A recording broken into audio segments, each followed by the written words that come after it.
Well, hello and welcome back. You made it. It's day 4 of our summit. I'm so glad that you've been here to share the insights, strategies, and tools that our amazing speakers have been able to give you. Some of you don't know me, so I just want to introduce myself a little bit. I've been in the transformational space for over 30 years as a life coach, business strategist. I've also written several books and become a best-selling author. I've also owned a media company and have some shows on there that you might want to tune into someday. My main show is called Voices of Courage, and that show is syndicated in about 185 countries. So I hope you check us out, Voices of Courage. You can see us on YouTube or just Google my name, Ken D. Foster, to find out everything that I'm up to, including some free gifts for you as a summit member. If you go to my website, kendfoster.com, I've got a couple of free things for you on that page. All right, today, day 4. It's another inspiring, uplifting, shifting consciousness day with the speakers that we have today. So hopefully you got a pen and paper and you're ready to take it to the next level. One of the things I want to ask you to maybe form a habit of doing after the summit is introspection. Introspection is seeing into your own life, into your own soul, and making decisions from that point of view to change things up. So the way we do that is we just rate ourselves on a scale of 1 to 10. 1 is dismal, 10 is outstanding. So you can rate, let's say, your happiness quotient. How happy are you? Scale of 1 to 10. How satisfied are you or fulfilled in your life? Scale of 1 to 10. How much joy do you have in your life? Scale of 1 to 10. Some of those areas, some of those soft areas, also practical areas you can look at. Your career, scale of 1 to 10. Your business, scale of 1 to 10. Your relationships with yourself and maybe your significant other or your children. You can rate your financial life. You can rate your fun life, how much fun you're having in the world. So, it's a good way to take just a few minutes a day at the end of the day, kind of rate what worked, what didn't work, and where you can improve tomorrow. That is a powerful way to start looking at your life. So I hope you'll think that through and maybe apply that as you move through today's summit, and with the inspiring, uplifting tips that you'll be given, I bet you're going to think some ways to upshift your life. Remember this. I said this in the beginning, and it's not my quote, but it's Yogananda's quote. Change yourself. You've done what you need to do to change the world. Why? Because we're all connected. And as you uplift your consciousness, I guarantee you're uplifting other people's consciousness. So that's the goal. That's the key. Enjoy today's day 4. And by the way, I'll say one last thing.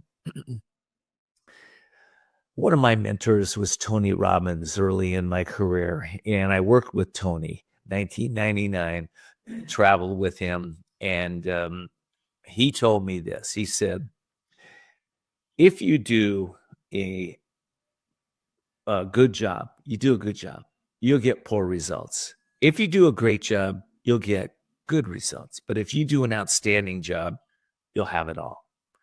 And that goes with consciousness.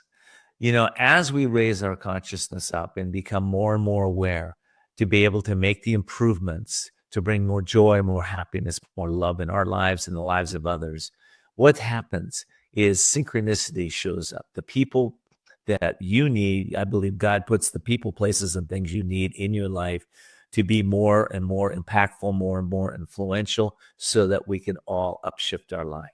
So I hope you, as you listen to these amazing speakers today, that you will not only listen one time, but listen a few times until it gets into the subconscious mind and eventually the superconscious mind, so that you can actually make those changes that you need to make to upshift yourself in many, many ways. Okay, here we go. Here's our first speaker. Let's do it. But today we have a very special guest. I'd like to introduce him. His name is John Assaraf. If you don't know John is a world-renowned mindset and success expert who has appeared on numerous times on the TV shows Larry King Live, Anderson Cooper, and the Ellen DeGeneres Show in the United States. Very popular shows. He has built 5 multi-million-dollar companies, written 2 New York Times best-selling books, and appeared in 14 movies, including the blockbuster movie The Secret, The Quest for Success with Richard Branson and the Dalai Lama also. He's passionate about helping people tap into their brain superpower so they can shatter limitations and achieve their life's biggest goals and dreams. John, welcome. It's so good to have you here. I feel so blessed to have you here with this conversation with Dr. Laszlo. I'm sure it's going to be fascinating conversation. I'm delighted that you are hosting a meeting when we invite John, because this meeting could be a main key element of a whole series of Upshift conversations. We are talking about the need for transforming our consciousness so we could transform our behavior. And John is one of the key experts in this area. So very good. This is a conversation I look forward also for my own edification, as well as for sharing with the widest possible public. So let's go ahead with John, and you can.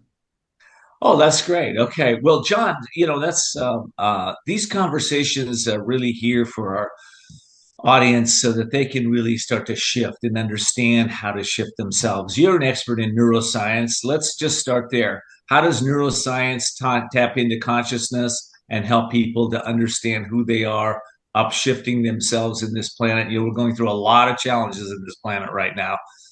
There's a lot of diversity of opinion. There's a lot of environmental issues and poverty and lack of distribution of wealth properly and so much more, right? We all know that. So how can we apply neuroscience to start solving some of these problems? Sure. Let's start off with an easy question. Well, I think when we're talking about neuroscience, and if we talk about, let's just talk about the human brain, right, for a moment. What we have to understand, I think, is it is the most powerful, sophisticated, and I believe it's an organism versus an organ that taps into this field that we are all in, the seen, the unseen, and it receives and transmits information, energy, information. And our consciousness is I believe that we are consciousness. And one of the things that we do with our brain is we're able to experience different states of awareness, whether it's internal or external to us, interoception or exteroception. And through this, electromagnetic field that we are in, that we are a part of, and I believe is our brain is the most powerful electromagnetic switching station or device in the known universe.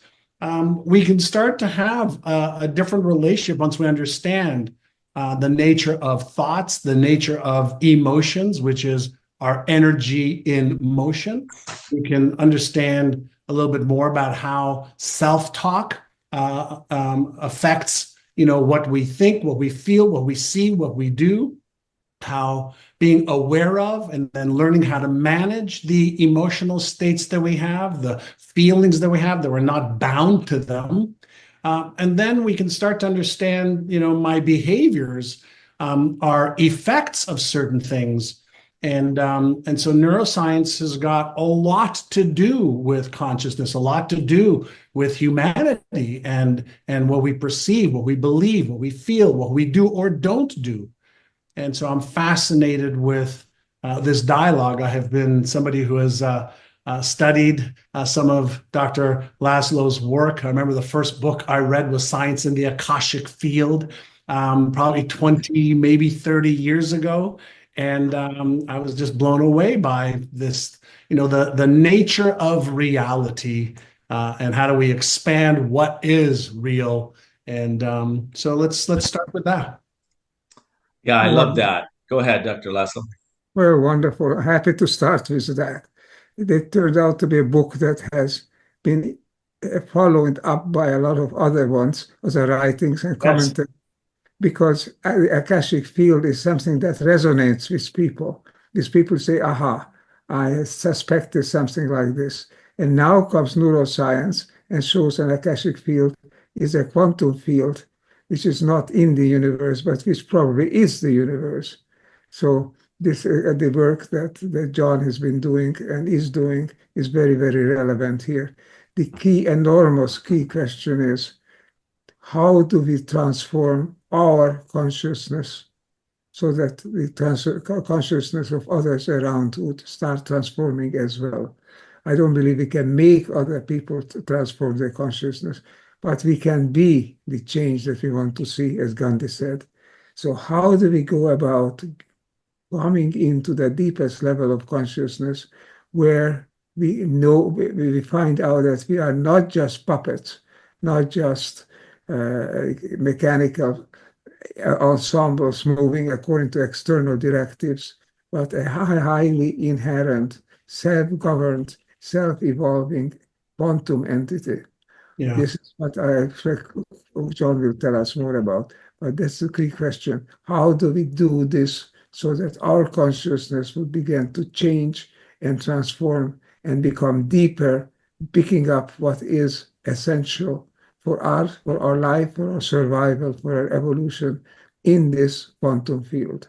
Thanks, John, for addressing this enormous issue. Thank you, Dr. Laszlo. As many people are aware, René Descartes came up with this term many, many years ago, hundreds of years ago. I think, therefore I am. In one of my books, I wrote, I don't agree with that. I wrote, I am, therefore I think. And here's the question that we have. Transforming ourselves, I think the beginning of that, I believe, starts with awareness of like, what am I? Right? What am I? And I know that we're so used to experiencing the world with our physical senses of hear, see, smell, taste, touch, maybe a little bit of, intuition. But if we were to look at, my hand or your hand or my glass for that matter, we would see that, we are made up of, hydrogen, oxygen, nitrogen, carbon coalesced into this thing that we call as a human with, 9 systems and hopefully organs that work synergistically together, and digestive system and endocrine system and nervous system, etc. But at the very basis of what I am is I am intelligent energy in a formation I call body with a brain that can decipher frequencies, hear certain spectrums of sound, see certain wavelengths of light. And we experience the world in a very myopic way compared to what is really out there. And we use telescopes to look deep into space. Just last night, I was watching the story of the James Webb telescope and the Hubble telescope before that. And so we use electron microscopes to look deep into the nature, of the nucleus of an atom, and then we look out with telescopes. Well, isn't our brain involved in what it is that we are seeing, what it is that we are feeling, experiencing? And are there other than physical senses that we can use to see beyond our physical senses? For me, I believe unequivocally the answer is absolutely. So it, for me, begins with awareness first. Transformation must begin with awareness first. And in that awareness of, I think, what am I? Maybe some deeper questions. What is it that created me? How do I use these tools that I have? We learn to write with our hands or type with our hands. We learn to speak with our mouth or our eyes. How do we use, let's go to the brain again. How do we use our brain a little bit better to understand more about what I am, but what am I really capable of? And then from there, we can have a dialogue, whether it's meditation or self-talk or mindfulness or tapping into the quantum field through chanting or drumming or through emotions that affect everything around us and within us. And since I don't believe that there's like a quantum field out there and there's like me and my thoughts in here. I am in the quantum field. I am the quantum field, no different than a fish is in water. It's not separate from it. And the water is, on the planet, Earth, what's in the, air and space and time. So the brain, I believe, is that tool that acts like a telescope and microscope if we're willing to look in and look out and tap in, tune in, or tune out. John, lately I've been developing an idea which comes to me through the study of the relevant sciences, that our innermost being is not just a mechanical reflection of what goes on, but it's a dynamic element, that all things in this world, all entities, have a dynamic mission of their own, a dynamic direction. I call it the holotropic attractor. Yeah. Holotropic because it attracted toward wholeness, toward the closure of elements, not just the mere agglomeration of one kind of entity, one kind of element, but a integral one system in which is capable of maintaining itself and interacting with others. This system, it seems to me, must be, otherwise this universe wouldn't be as coherent so as we could understand it. This system must be oriented toward increasing the levels of coherence in us and around us. Otherwise, we wouldn't be here. We are the result of a drive of evolution that goes from chaos in the original Greek sense of after the Big Bang toward cosmos, which is an ordered, comprehensible, and coherent field, total field of which we are a part. I agree with you. We do not have a field. We do not address a field. We are that field. The universe is a quantum field, which is directed. Now, the big challenge, it seems to me, in today's world is to recover that sense, which is surely there in our consciousness, that we are oriented toward higher levels of integration, higher level of coherence, ultimately in terms of its physical and emotional expression, higher levels of understanding and even love. This is in us. Otherwise, the universe will still be a mass of inert gases swirling about without any attraction, without any rhyme or reason. This is a highly oriented, holotropic kind of a universe. Now, to recover this sense that we are oriented toward wholeness, toward understanding, toward comprehension, toward being one and with each other, if that is a basic attractor in the universe, and then it must be in our consciousness, we must be able to recover that. And that will change our orientation from outside to inside. This factor is innate. It must be part of all of us and part of that quantum field of which we are not only a part, which we are, as you say. So the big challenge, to my mind, is to recover that sense of orientation toward oneness, wholeness, and ultimately toward love and understanding, so that our behavior will change accordingly.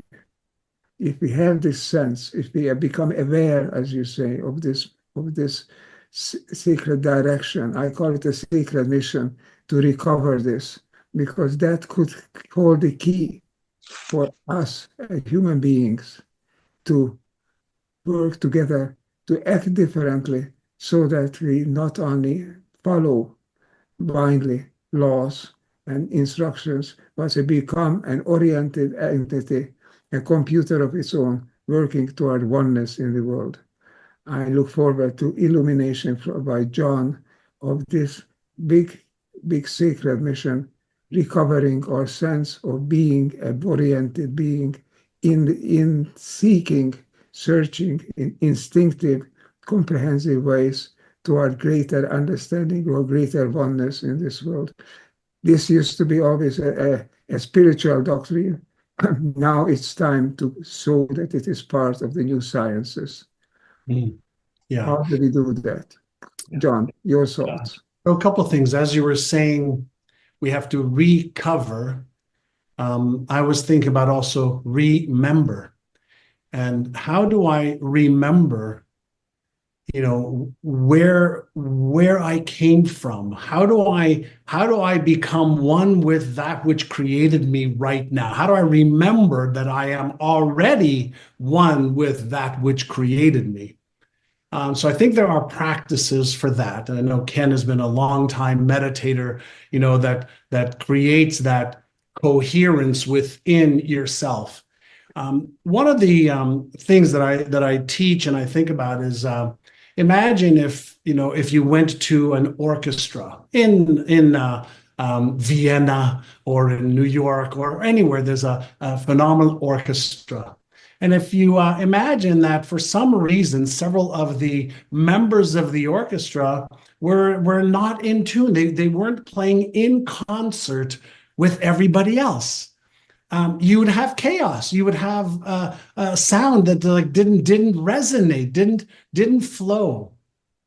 And you'd have to get the members of the orchestra to get in sync, in concert with everybody else. And then it's so beautiful, right? It's like magic when all of the instruments play together in resonance, in vibration.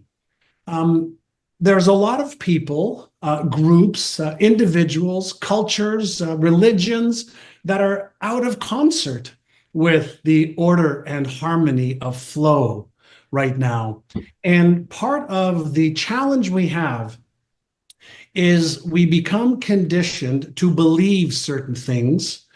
The beliefs that we have, if they're reinforced over and over and over again, especially today, for example, with algorithms and social media that feed you more of what you already believe, which reinforces your cognitive biases, whether they're empowering, disempowering, constructive, destructive, negative, or positive is irrelevant.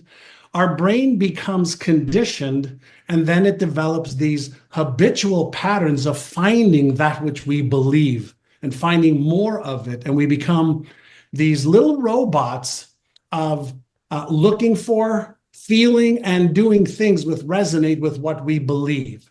So I'm going to circle back around to something you shared before, Dr. Laszlo, and that is this.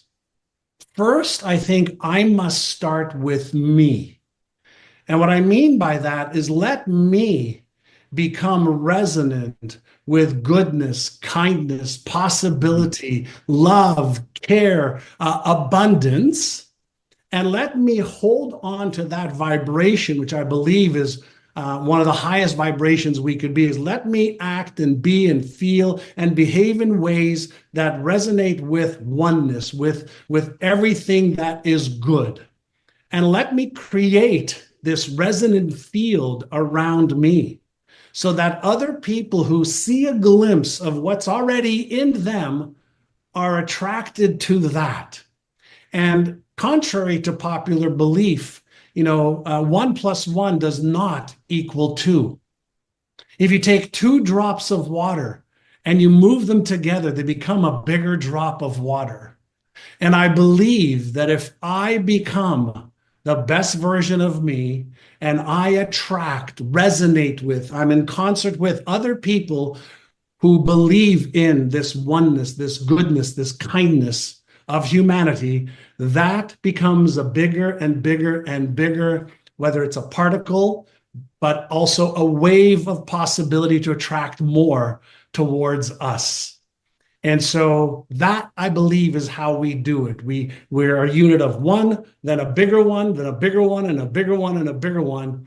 And we use the attractive force, the resonant force, that is the unseen power that we're all using, maybe unconsciously, maybe consciously. And I believe that is what we have to do. Exactly right, on the dot. John, my latest book, which is available already on the internet, it's about our sacred mission. It says exactly that. We need to search and find what I call our innate evolutionary impetus, which is an attraction.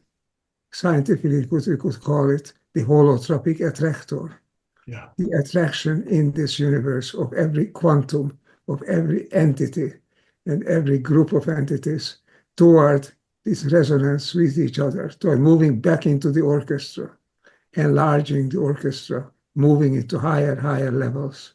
And that joy, that satisfaction we have when we add to that symphony, to that coherence, that's the attraction. That's the hope we have, that more people start feeling that. They will be hooked onto that.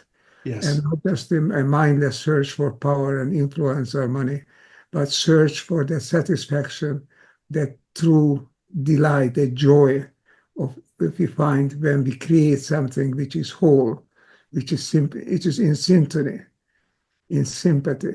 at all levels. If we could get more people to search for that, they get hooked onto that, just as they hooked onto the wrong things today. They could hooked onto the search for wholeness as a key element of our life, as a key purpose, a real mission that we have. Spread wholeness within us and around us, and thereby spreading it in this whole quantum universe. So I'm delighted what you are saying, because it's exactly what I've been writing these days and what I will be publishing very shortly. This is the innate quantum universe, innate quantum direction, or attractor in the universe toward oneness. This is what the great spiritual systems have been talking about, whether it's a Buddha or Zen Buddhism or any other great spiritual system. They all ultimately talk about love as the key motive force. We find that love is actually part of the quantum universe. It is part of why it is here and how it is here and how it can move forward. Then we will seek to join the orchestra.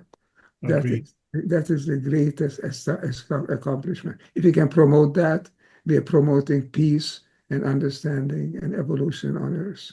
Thanks to your contribution, that is absolutely key, John. Thank you. Well, I stand on your shoulder, Dr. Laszlo. I have, this has been, for you many more years, but this has been something I've been studying, searching, researching, experiencing, exploring for 44 years now. Here's something I think will be worthwhile, diving into, and that is, there isn't a baby.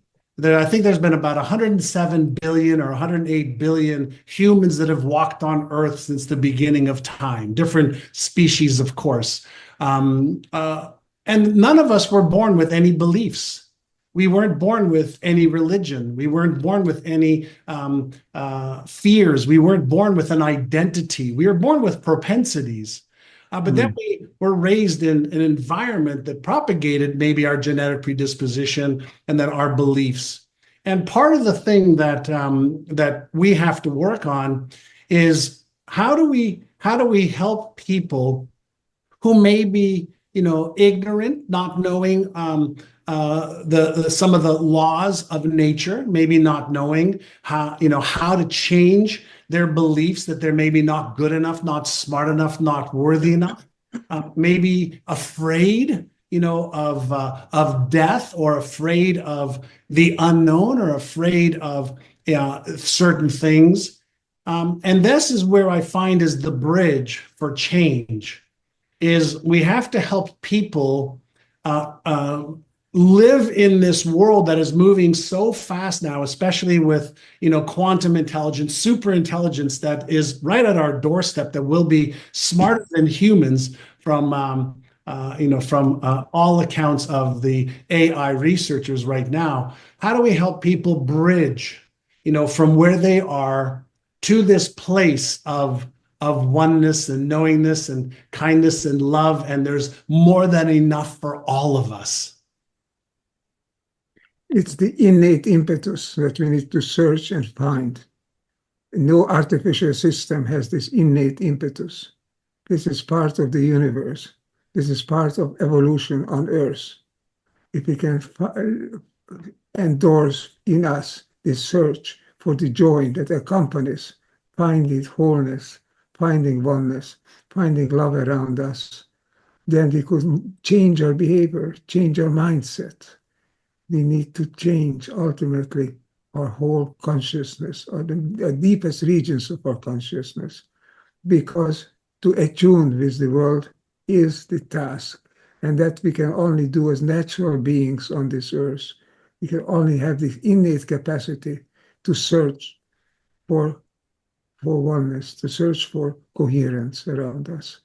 And we are not mechanical, and we are not the product of mechanical engineering either. We have been born, as you say, not with any given belief, but with the propensity, as you say, with the propensity to search for the kind of beliefs, for the kind of thoughts and understandings that bring us closer together, that bring the world closer to the oneness that the great spiritual masters have always talked about. We cannot do it, but we need to understand, and to understand the nature of the brain, the nature of reality a little better, and opening up in this way that you are doing it brilliantly and eloquently, to show that what we are is not a puppet, not something that's produced by the firing of neurons in the brain, but something that we are participating in a universe which itself is whole, is one, and it has an element of love in the universe itself. To become into that wavelength, that means entering into an orchestra that knows how to play, that knows how to create true and great music. And it's a wonderful analogy. I used to be a concert pianist, in my young days. And the sense of feeling, playing great music with good fellow musicians and a good public is an elevation that's undescribable. Yeah. We could get some of that sense into people's everyday life. They would become better people, in the sense they would be more likely to work together, to live together, to share together, and together look for the next evolutionary step, which doesn't come from AI, which it comes from our deepest levels of our consciousness. Your work in this, as I've been saying, and I've seen that now ever more, is absolutely essential. I love that. Something that, as you were talking about being a pianist and in a concert, something that I like to share and teach is every athlete, every musician, every astronaut practices their craft to get better, to get into concert, to get into harmony. They don't practice once or twice or three times. They keep practicing to get better, to make the conscious non-conscious, to make coherence automatic. And that is something that is evident in a lot of people in the world that have achieved some level of happiness and success and wealth of all kinds, not monetary wealth only, but they practice their craft on an ongoing basis, because getting better gives them joy. Getting better helps them create this harmony and in concert. And I think that is something that we can teach everybody else. Is it's okay to be a clumsy beginner at first. It's okay to be confused and to fuse new concepts. It's okay to feel overwhelmed at first, and then you learn the fundamentals, and then you build from there. And I think this is, again, back to, if we can help each other, be more aware. If I can add Ken's perspective to mine, your perspective to mine, and appreciate and love that it comes with not just the intelligence of the years you have been alive and your experiences, but it comes with the intelligence of your DNA, the intelligence in all of your cells. I can experience that with you when I'm in resonance and in concert with you. And that becomes... That is our hope. That is our Yes. salvation. If we can bring that to the surface, Yes. so that people can begin to feel that joy, that satisfaction of oneness, of completion, of harmony. If we can begin to seek that, then we won't have this insane wars and violence and non-comprehension and conflict and competition. We'll have more harmony, more seeking of the theme of the orchestra and how to join it. That will be a self-directed movement towards evolutionary next steps. The next step in evolution is for humanity to enter into an overall symphony which is truly harmonic. Yeah. Ancients have sought this. I think we can now consciously search for it. With assurance, like yourself and your colleagues in the neurosciences, assurance that this is not imagination. This seeking of the harmony is built into us. It's part of us.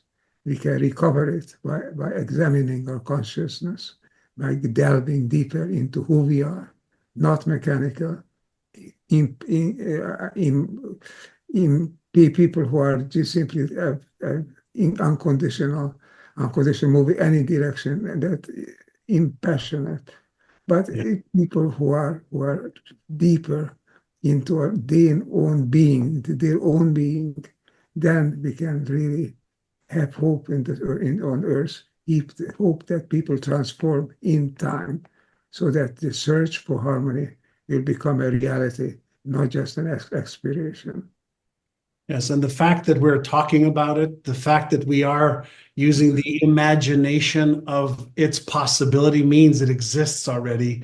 And I believe we enroll other people into the vision, into the mission, and we create a vibrational field that is so strong that others who may not see it or feel it yet are attracted to it, and they release, let go of maybe the things that may not be serving them or humanity, for this togetherness and oneness.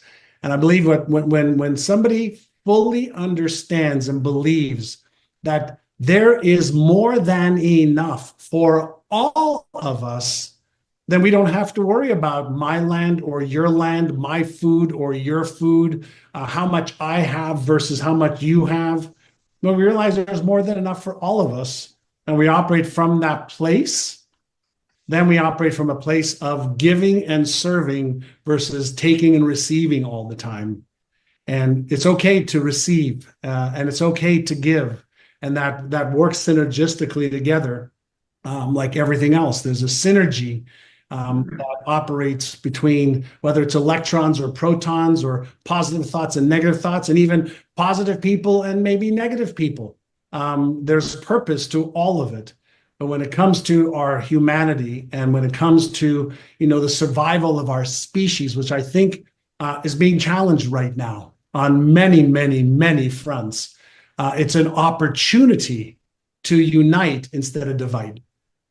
This, what I call, is humanity's sacred mission, to search, to find this drive, this attraction, this innate impetus toward harmony, toward closure in a higher level of integration and being.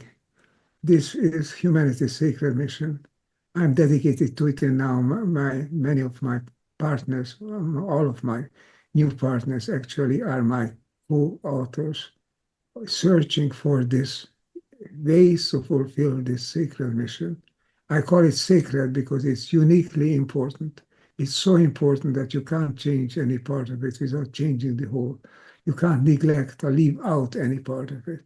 This mission is a whole secret mission in itself on this earth. And we, conscious human beings, have the unique chance, but also the unique responsibility to seek this and become it. Then we'll experience the joy that's our immediate reward, the satisfaction that you get when you are truly trying to enter into the orchestra and find that you are entering. You are one visit. This, the orchestra of life on earth is the highest mission that we can have, the highest mission towards finding it, towards finding the harmony, towards carrying it forward. Sitting back, relaxing, allowing your mind to focus on this and getting rid of all the surface chatter and all the artificial wants that fulfill our life, the need to compete, to be more, always more than others, and replacing instead with the search for the supreme satisfaction. It comes to those who seek and find a level of synchronicity and oneness, which is there in nature. The universe wouldn't be the universe that we find if this wasn't a dominant, a major element in it. Our consciousness needs to obey this and join it instead of working against it. Species that don't have a consciousness don't have this opportunity, don't also have this problem of divorcing from this natural impetus. We can divorce from it, and we have been divorcing very largely, seeking artificial means. It's time to come back to our natural evolutionary impetus of seeking the oneness with each other and with the universe. Great plans, great concepts, but ultimately the key to survival for humanity on this planet, the key to survive and to thrive, to evolve. This is how we can move forward because it's in us, not outside, it's in us, it's innate. Let's join together in bringing it forward into reality, into the world around us, so that we could all live and thrive together. John, I owe you tremendous great thanks for coming and for pronouncing these ideas which reinforce my hopes, my beliefs, and reinforce the hope I have for that all of us together on this earth will move on to the next level beyond the conflicts, the violence, the competition that is besetting the contemporary world. Underneath it all, there is this drive. We can join the drive. We can be one with it because we are a quantum universe ourselves, as you say. Thanks again for having come with us. Would you give us a few final thoughts, advice? What can we do this? How can we do this best? Sure. I think the thought that came to my mind as you were sharing your wisdom was one of the gifts that we have that maybe some other species on Earth do not have is the power, the gift, and the responsibility of our choice. And we're not trees, we can change. We're not, victims.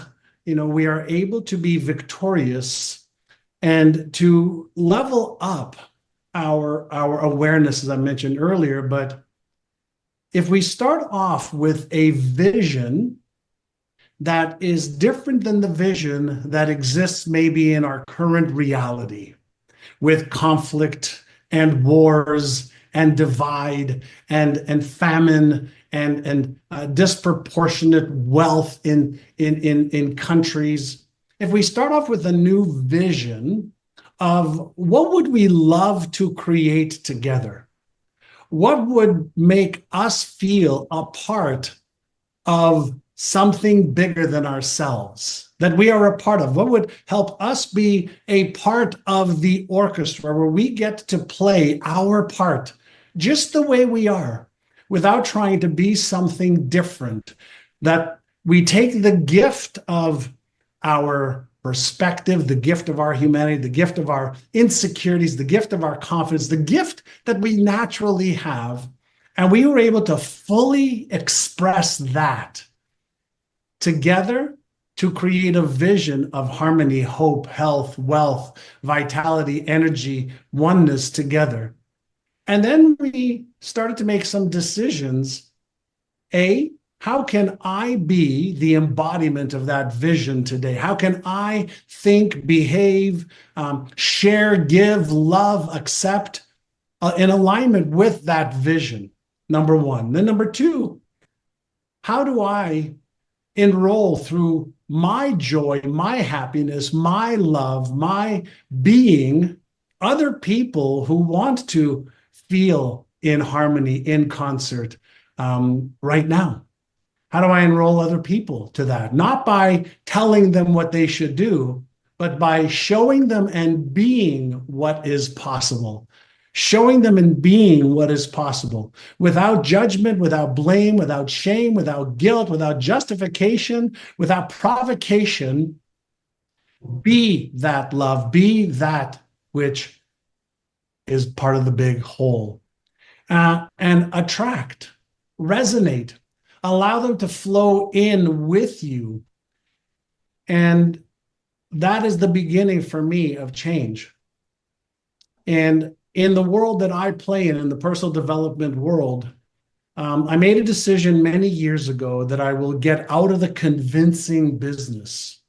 My job isn't to convince anybody, but my job as a student of life, as a human being here on this planet for a period of time, can I be a beacon of light and hope and possibility through all my trials and tribulations and failures and successes, and still be happy on purpose with meaning in my life so that others can see that, hey, it's possible for me to, experience more harmony and joy.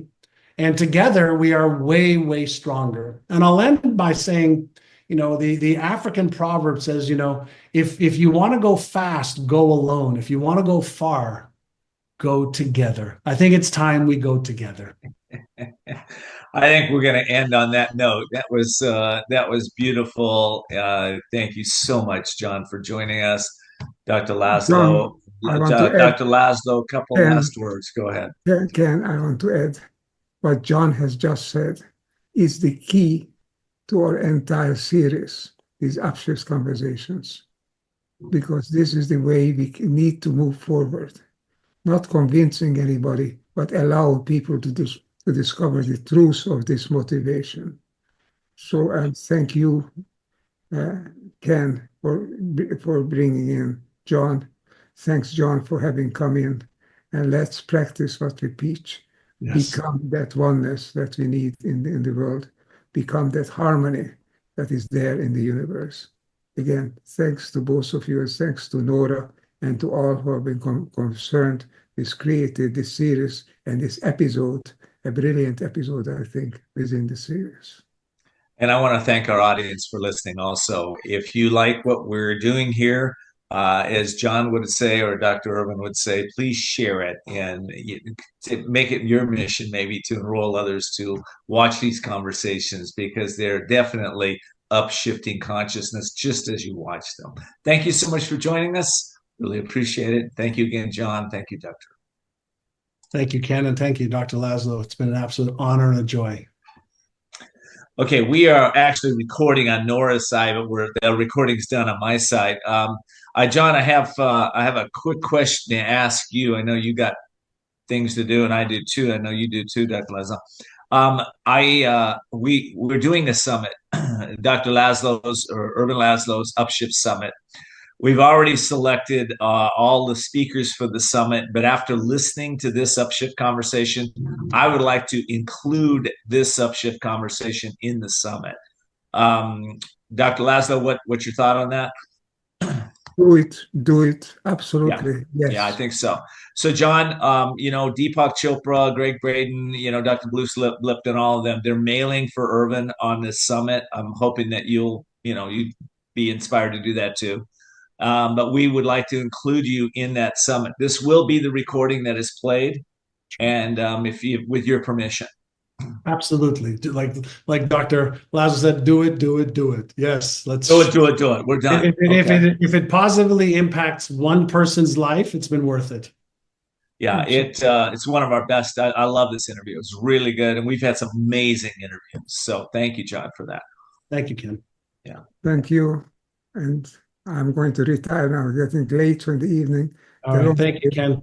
But it was wonderful to be here with you. It was a great delight. I find so reconfirmed, so reinforced in my own thoughts and speculations and aspirations. It's great. It's wonderful on all levels, also on the selfish level and also on the communal level. Maybe there is more to what we have been thinking than just individual speculation. Maybe it's a thought that is coming to its own. It's coming to surface on this planet, in the life, the mind of humanity. Again, thank you again. From a droplet, it's become a wave. From two drops to one, 3 drops to 1. Like that one. Bye, everyone. Thank you. Bye, John. Bye, Dr. Laszlo.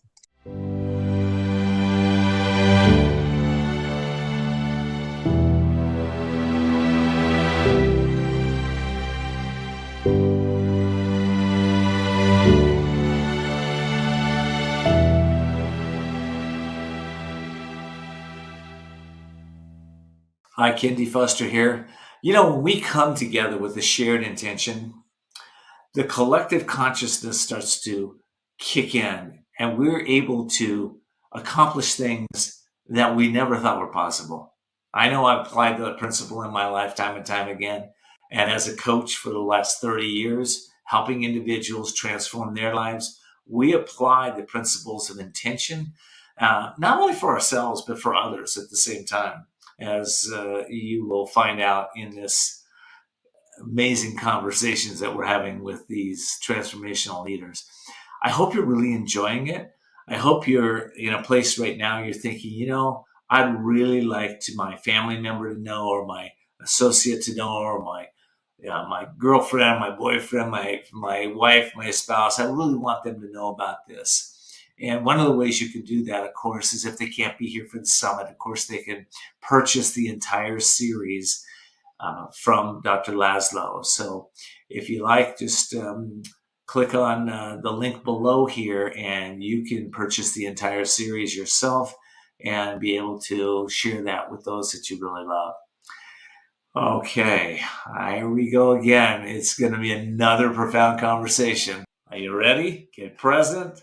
Let's go. Let me welcome our esteemed Ervin Laszlo, 2-time Nobel Peace Prize nominee. Today's remarkable guest is Dr. Shamini Jain. Dr. Jain is an international keynote speaker, teacher, psychologist, scientist, and social entrepreneur.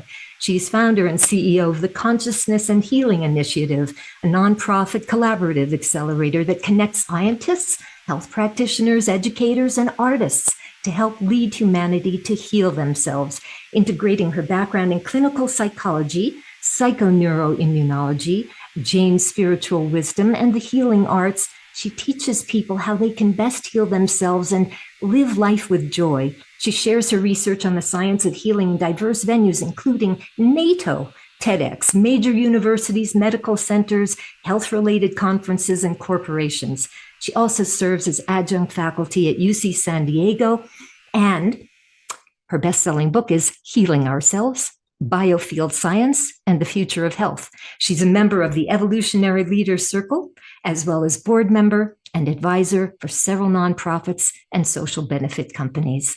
So I welcome everybody to this very exciting conversation.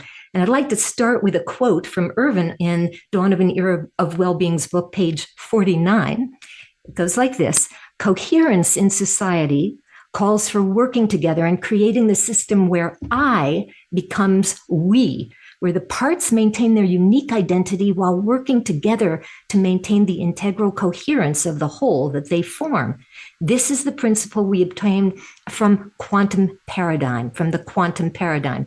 Public policy is the field for the application of this principle. It defines the coexistence of unique but not separate individuals in coherent wholes, whether these wholes are states and nations or businesses or social and cultural groups. unquote. I have a question to launch this very interesting discussion. But Ervin, I want to officially welcome you because I know you have to leave a little early today. So, indeed, thank you, Alison. Wonderful to have you. Okay, I'm just going to deep dive into my first question and see where this leads everybody. Apropos of Ervin's wonderful quote, Einstein says that energy is information that moves, and our recent guest Deepak Chopra states that the body is a process. So how then can our parts maintain said unique identity, let alone the integral coherence of the whole, when both identities are undergoing this rapid transformation thanks to things like AI? I mean, we're going from human to transhuman to potentially even Martian. The individual and the whole are interchangeable. So should we work together on behalf of, let's say, coherent chaos? Ervin, take it away. Of course, we have to work together. What's interesting, and I think Shamini will throw more light on this, that things that used to be called strictly spiritual, such as consciousness and healing, and now are becoming associated with concepts such as we just heard from our guest, with psychoneuroimmunology and brain research and consciousness research in terms of the neural correlates of consciousness and healing. So this thing is moving, this whole field of enterprise is moving from the strictly spiritual into the scientific level. And this is very important because if there is any clear statement of what's wrong today, we could say wrong. Basically, what is wrong is our misapprehension of the nature of the world and of the nature of humanity and of our individual nature ourselves. We are not separate individual elements mechanically interlocked with others. We are part of a larger whole. This comes from quantum science. This comes from psychoneuroimmunology. And I hope that Shamini will throw more light on this because it's absolutely a vital question. How can we heal ourselves through consciousness? What is the role of consciousness? What is the role of science versus spirituality? Not versus, but with spirituality in this grand enterprise of changing our consciousness so that we could change our life and change the world around us. Let's go on to Shamini and to see what she says on this. This will be very exciting. Well, thank you, Ervin, and thank you, Alison and Fred. It's an honor to be here and so grateful for the conversation. It's such an important one. Here's what science is leading us to. First of all, let's examine what science is. It's just a pathway for understanding the truth, as is spirituality. There are many different pathways, right? And we all have our techniques and our processes. What I find very exciting is that the science is showing us that separation is a myth. And when we think about your initial question, Alison, it makes a lot of sense. Ervin spoke about psychoneuroimmunology, which is my home area of study. And I just want to remind people that about 60 years ago, psychoneuroimmunology didn't exist. If we talk to mainstream scientists, they thought there's no way our emotions affect our bodies. And now, of course, it's a very different scenario. There's a really deep and beautiful area of study in here, which is really looking at, of course, central nervous system activity, the effects on hormones, the role of emotions. And we're moving even beyond that with the area of biofield science, which is the study of fields of energy and information that guide our health. Now, part of what I have done, and I, sort of review very deeply the area of biofield science in my book, is to really explore what does this mean from a consciousness-based level. Well, first of all, we know this is not new. This is knowledge that has been held by spiritual traditions for millennia, that the very role of our consciousness reminds us that, first of all, we're fluid in nature, right? So even the idea of identity is questionable because, of course, we're all part of the same fabric of consciousness. And what we're learning from these studies with healers, healing practitioners, who describe their own process of coming into the greater consciousness, releasing their idea of their limited consciousness, in order to help facilitate healing in another, is, first of all, healing is very real. It happens. You can't explain that if you're going through the lens of separation, which is what we have been taught in science and medicine in the Western world for a long time, because you can't explain it by placebo. You can't fully explain it by cognitive factors. we are seeing effects of so-called energy healing or biofield healing, consciousness-based practices, where just by connecting with a larger consciousness, we're able to facilitate healing all the way to the physical level, including even in cell signaling, in cell and animal studies. It's even beyond humans. So this is very demonstrable. And what it's showing us is, indeed, there is something that we're just uncovering now, really more deeply in science with biofield science, that is showing us that our abilities to tap into that wider expanse of interconnection will actually guide us to co-create the planet that we know is possible. And I think that's really the take home from the science. It's really coming back to the source, the planet and the consciousness that pervades the planet is the source, really. And it really is, yeah. And we even see this, for example, bioenergetically with grounding studies and some of the wonderful work that our colleagues at HeartMath and other places. It's like Earth is the conductor of this phenomenal symphony of multiple rhythms. If we would only get in sync. Please continue, Ervin. You were going to say. To get in sync, that seems to be the big task in front of us. There are techniques for doing that. Shamini would say some words about how you think is the best way to connect to this field, which is around us, which is also in us, and we are in it. How to sync with it. What is your advice? You bet. Well, here, I'll speak first from the science side and then my own teaching and practice. First of all, from the scientific side, the beauty of this is that there are so many practices. And when we look at the effects on health, for example, for ancient practices like Qigong, Tai Chi, many forms of meditation, whether they're mindfulness or more concentrative like mantra, or even centering prayer in the Christian tradition, yoga, all of these have profound effects on our nervous system. They work to harmonize our nervous system. Of course, again, providing that balance between the sympathetic and parasympathetic nervous systems, which allow us to come into alignment.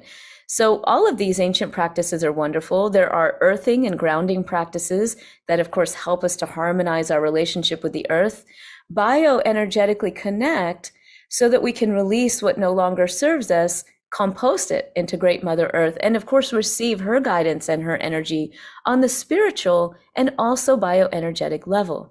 But I will share that for me personally, and much of the work that I do with my students relates to the wonderful practice of sound making, which of course includes mantra meditation, but also connecting with sound itself. Now, Ervin, I know that you and Allison and Fred are probably deeply aware that in many ancient traditions, including of course the East Indian traditions, which I am, kind of most familiar with growing up in those traditions, sound itself is consciousness.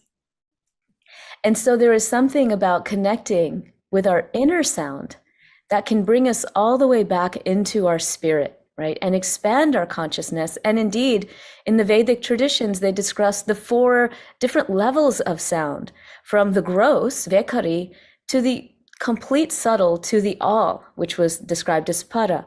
So when we engage in practices like mantra meditation, of course, from the tantric tradition, connecting with certain deific energies and qualities of consciousness, which have been described as elements, literally consciousness in the form of elements, fire, earth, air, water, planetary energies. This was an all very deep ancient science. And what I find personally, and what my students find, is that by just engaging in the sound making, you can go to all of these levels. You can clear emotional stagnation, you can move blocks, you can energize yourself, but on the deeper level, you can connect spiritually to expand your biofield, to touch those larger aspects of consciousness and bring those into your daily life. Well, that's the thing, expanding our consciousness. So we encompass others and encompass earthly nature, planetary nature, so that we can identify with it and align with it, be with the force that you see here around, that be that, as Gandhi said. And then perhaps we shall not be a stranger in this biofield, not be a stranger in the earthly universe, in the earthly nature, but be a positive element of its shifting up. That's the new paradigm, as we call the quantum paradigm. And this is where we think about studying what the new sciences, including your science that you are quoting now, the neuroscience, bioscience, the bioenergy fields. This is what they can contribute for us. This is a different universe. We don't live in a stranger universe, immaterial, not impersonal. I think even a few years ago, a couple of decades ago, Steven Weinberg and others talked about the laws of nature having an impersonal quality that has nothing to do with us living things. Now we realize that in science and cosmology, the whole universe is a resonating field. And it's a resonating field that includes us, that makes us what we are. So moving in this direction is extremely promising. And I'd like to hear from Shamini some more, how you do it, how your students do it, and what it is that you find.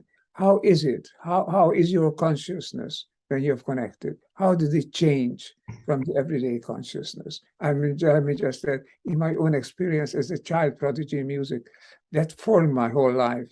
The experience of music, resonating with it, you're entering into a different dimension. That's coherent. That's actually boundless and no boundaries within. That is an experience that made me search for that in science, the same way that Shamini, you yourself, are searching for it and finding the elements of how to connect, how to be one with this resonating biofield, a tremendously important new field of endeavor. Oh, so beautiful. Thank you so much, Ervin. And I so resonate with what you have shared about music. I would hardly call myself a prodigy, but like you, I was very taken with music at an early age. Like many children probably was, singing around the house at a very young age and recognized the power of sound and as a singer. For myself in terms of the profound, palpable effects of vibration. That is actually what led me to study the biofield and energy medicine, because I could sense the very strong link, even at that young age, of sound and consciousness. And as you say, the ability to expand consciousness. And one thing that I have noticed in my students and pretty much the world these days is, and this is why I think the biofield work and the science is so powerful, because as we connect in, we realize that we're never alone. We have a massive mental health epidemic in the world.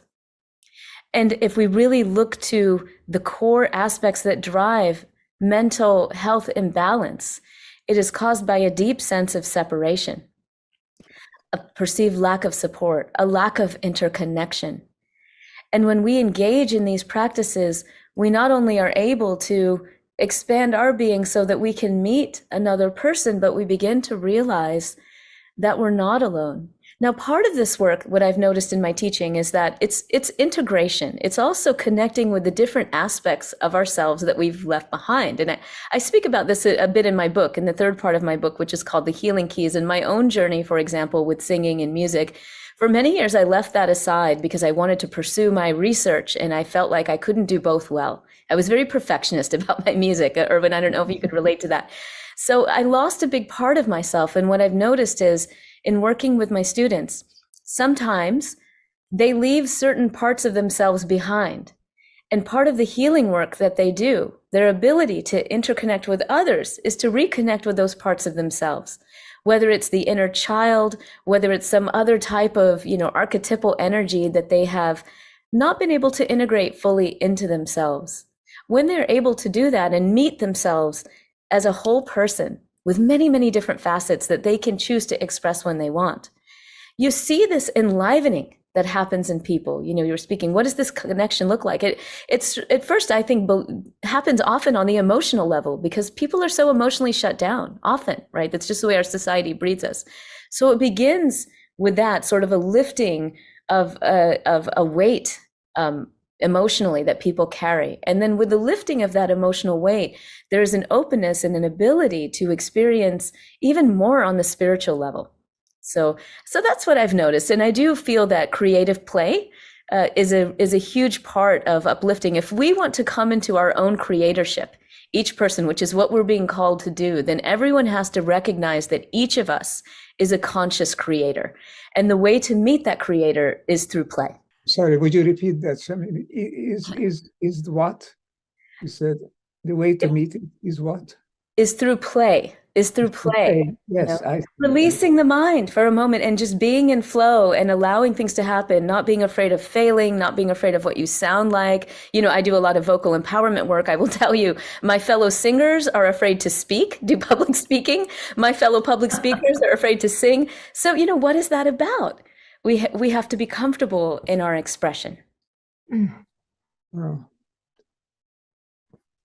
Alison. Beautiful. Okay. Well, I'm already so excited because I very much resonate to this musical component, which I have felt for a long time is very present on this planet, how music is such a driving force on this planet, and how I've referred to it other times, how it is really a portal towards love. I mean, it seems to be, I think, the most, I don't want to make a broad statement, but perhaps the most universally broad inroad towards love, because it can be individualized for each person, but it's speaking to this syncing component, this musical vibration that runs through us and every living being. I mean, Fred, are you musically inclined? And it's not necessary that a person is, but I'm just so curious if music or this kind of vibration has been present in your life since perhaps you were young. Fred. Well, I think I will answer your question from a different angle to understand about sound. Okay, music is when the sound is behaving with a certain rules of universe. It becomes music, otherwise you will perceive it as noise. So the music is just following like octave, a certain rules. If you don't follow the rules, the appearance is noise. And so the Tao of sound is music. Now let's talk about music from my perspective, Chinese perspective. If we look at the field has no movement. But the minute the field starts creating with the evolutionary energy, or the Chinese call it Tao, it's light. When light, which is the consciousness carrying of the Tao, interface and create the universe, the cosmos create a universe, sound appears as an expression. So there's the sound of the sun, there's a sound of the moon, there's a sound of thunder, there's sound of trees. The sound is material duality. It is the universe.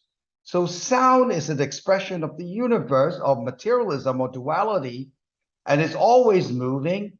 And the cosmos has no movement, but the light is evolution energy. The interface with consciousness and the energy, and thus. Now there's a distortion because there is no chaos except in our mind. Everything has order if you look at nature. So what's the chaos? What is our interpretation? The I, the ego. Lovely. Being grounded with the receptors that are not the true receptor. The true receptor to the question is the Holy Spirit that's talking to you. It's the inner side. Why? Why is the stillness very important? In stillness, you're moving back to the source. And from the source, you have information. If you're moving a lot, then you don't. So the whole life is to train the stillness in movement so that in our life, we're not distorted by this information flow without perception and the distortion by the I, which is perception. And therefore, we don't hear. As somebody say, you don't hear. If you hear earth, the sound of the universe is talking to you. Sun is talking to you. But there's even more important than that. The evolutionary energy is talking to you as you return to the source. Now we know in stillness, in contemplative science, your connection of the right brain is done. And your mental activity increase a lot and healing happens when you go into stillness. The left brain, right brain is communicating and neural pathway is strengthening. And so, you know, our body is the biggest pharmaceutical company factory in the world. We can manufacture anything that they can manufacture. So why is healing not happen? Because distortion of information that comes by emotions. Yes. And our emotion is responding to the delusionary I. So when we are really peaceful in that thing, healing happens, information starts happening.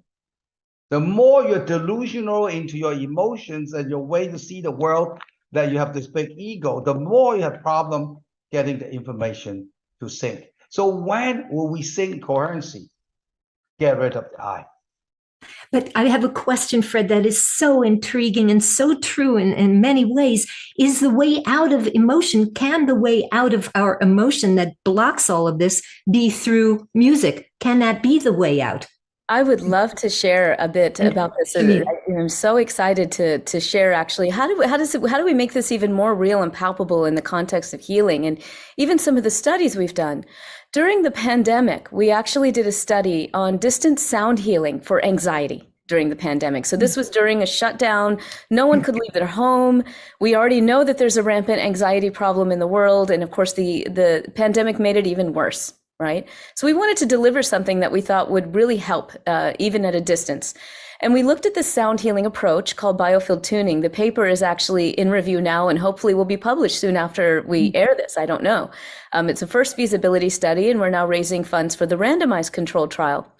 I just want to explain a little bit about how these biofield tuners do their work. We had several of them work on these people who met diagnosable levels of generalized anxiety disorder, right? They have an approach where they use a tuning fork to sense into the field of the other person. So they can do it in the room, but of course at a distance. So relevant to what you're saying, Fred, the distortions come up in the sound. So when they're tuning into the field, by the sound of the fork, they can actually tell by the sound whether there is a distortion in the field. And in my book, I describe how these distortions have been described as sanskaras, right, in our traditions, in the East Indian traditions. So what you were talking about, right, the distortion of information that can be linked to a trauma, right, for example, in previous times, is actually not just stored in our brains, it's stored in our biofield. So when these sound healers are working, what they're saying they're doing is really, they can literally tune into where that distortion was around what time of life, and then they'll start asking questions. Did something happen to you at age 4? You know, and sometimes they just get the information. They may have a dialogue with the person about it. But what the tuner is doing is taking that sound and moving it through the field until the distortion begins to resolve itself. So they're literally trying to clear the information. Often the person receiving the sound healing feels this shift, right, energetically in the body. Anyway, they have their whole process. This is based on the work of a really wonderful practitioner named Eileen McCusick, who's written a couple of books already on this process. In a nutshell, when we did the study, we found that with just 3 sessions over 3 weeks, these people dropped in their anxiety levels to where they would not be diagnosed with generalized anxiety disorder anymore. And when we explored not only in the quantitative, but the qualitative data, when we asked them, what happened? How did you feel? What did you notice? They said their relationship with the anxiety changed. So relative to what you're saying, Fred, their sense of the I expanded.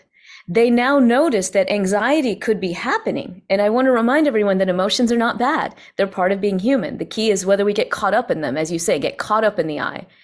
In their case, because they had an expanded sense of self, they were able to touch into the wider sense of consciousness of who they were. They were able to watch the anxiety change without getting sucked into it. And their relationships with others changed as a result. So again, interconnection, right? Connecting with a larger sense of who we truly are beyond our conditioned egoic minds. Our relationships harmonize, and our relationships with our emotions shift as well. This is a new application of a very old principle, as you know, Shamini and Alison and Fred. Always that we are part of larger whole. Of larger wholes, of which ultimately the whole, which is the system of life on the planet, the Gaia system. And this planetary field, the biofield, is what the ancient called, and very much in the Indian tradition, as Shamini would know, often called the Akashic field, or the Akasha as a dimension, which is prior to the other dimensions. So this recovery of this ancient knowledge is one of the key contributions to the new paradigm, the quantum paradigm, based on the new system, on the new science, the quantum sciences, but recovering a very old science, which has been known into the shamans, to the Indian sealers, to the Chinese Taoists, has been known for thousands of years. And this recovery of this is possibly the way out from this alienation and conflict and violence and aggression that is surrounding us today. We have to become one, and that is in us. We can connect to the evolutionary imperative. I think that's the way forward. And Shamini and Fred and people like them, there are a few now, not too many, but they're growing in number, are people who can point the way to it. That's the way forward. And I'm very, very hopeful.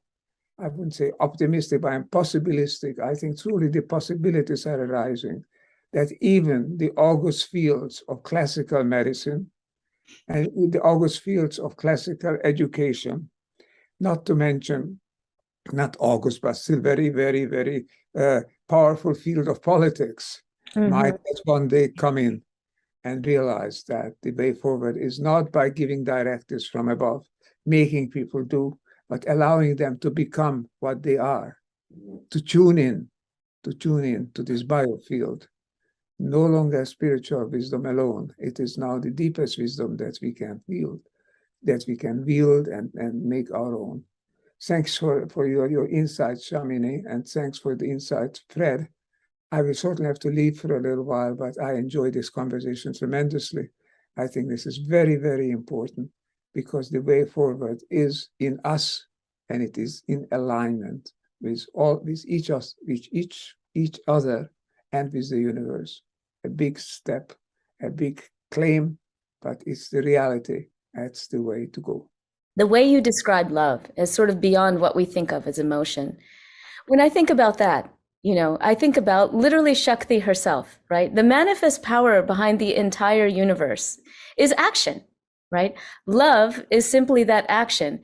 When we are able to tap into that completely unconditional love, we're literally with the flow of things, right? There's no, as you say, there's no I to attach to, there's no object of affection to attach to.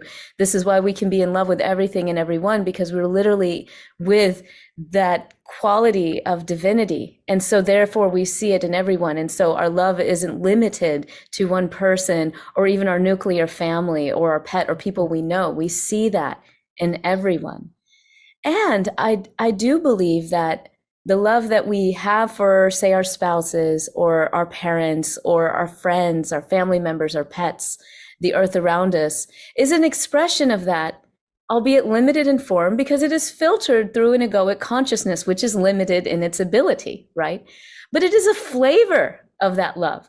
And if we were, for example, I'm a householder, married, I've been married almost 20 years now. Marriage is never an easy thing, but it's a beautiful mirror. Right?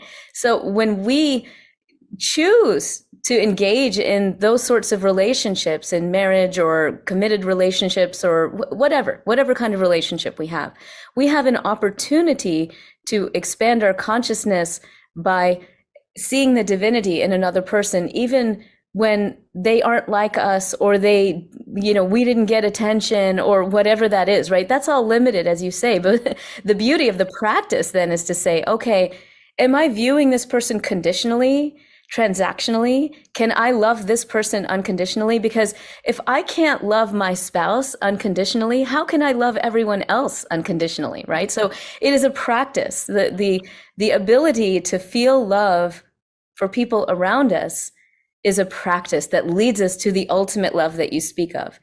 The issue with our ancient teachings around this, and I will say, I've read many, first of all, they're all filtered, okay? Most of them have been filtered by male monks who have denounced marriage, who have denounced femininity, who have denounced women, okay? I have read many books growing up about, how women will steer you wrong and all that. Okay, those are your own impulses you need to deal with. There's nothing wrong with the woman. There's nothing wrong with marriage itself, right? That's you trying to work it out, in your own. And if you choose to not engage in that because you want to go straight for the big capital L love, wonderful. right?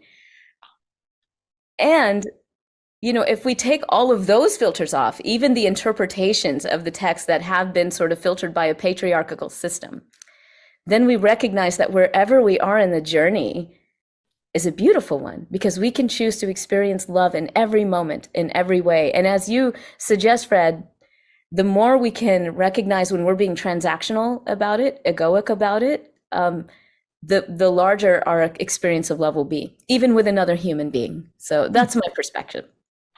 Fascinating. Isn't it ironic, in fact, both that people science still refers to these realms of the esoteric or the biofield science as pseudoscience, when something as ephemeral as love, something we can't qualify, quantify, etc., nobody questions that, well, except in conversations like this, perhaps, but that's a given. No, science is not saying, well, now we have to go analyze love because maybe it's not real. That seems to be an accepted form. So there is a kind of cognitive dissonance on that, which is a little inexplicable unless either of you have an idea of how to explain that conundrum in our last few minutes here. Anybody want to take a stab at it? I'll just share something that my dear colleague, Dr. Richard Hammerschlag, who is the research director for the Consciousness and Healing Initiative, and a big fan of Erwin's, by the way, shared with me. And I think he's spot on, actually. Part of the issue is, again, if we're trying to describe something as real and people haven't experienced it, most people have had an experience of a flavor of love. And Richard poses a very, I think, provocative way to approach the biofield, which is, what if we approach the biofield not as a thing that we have to prove, but as a perspective, as an experience, right? So when we approach things from a biofield perspective, we then open to the experience of interconnection, whether it's with ourselves, the earth, each other, So what if we approached it as a perspective instead of something that we had to prove existed? It's very allowing, very accommodating, I think. Fred, last reflections perhaps on this or anything else of this discussion, or on the big L word? So the Chinese L word is love and emotion, always used together, because often we think emotion is love, but emotion is not. These are two different things in the Chinese word. In the Tao Te Ching, it talks about the minute we put a name, it becomes a thing. The minute it becomes a thing, it becomes distorted. So you call it, this is a cup, it becomes a cup. The name is the identity, you create the thing. Otherwise, it's not a thing. Now, every illusion is also real. And what is empty is the same as what is its form. And so the whole idea is, don't pay too much attention. Cognitive dissonance happens all the time. We're always justified. We are, with the minute the presence of I, we are not rational. We are always rationalizing. Only when you have surplus all emotions and move and understand how I use emotions, because if we're talking, we have to use emotion. Because you don't read my words, you read my emotion, then you listen to my words. So even I'm working with you, I have to use emotion to communicate. Cognitive dissonance is the presence of I, and we go into non-reasoning, but rationalizing. It's a common thing will happen moment to moment. Don't worry too much about it.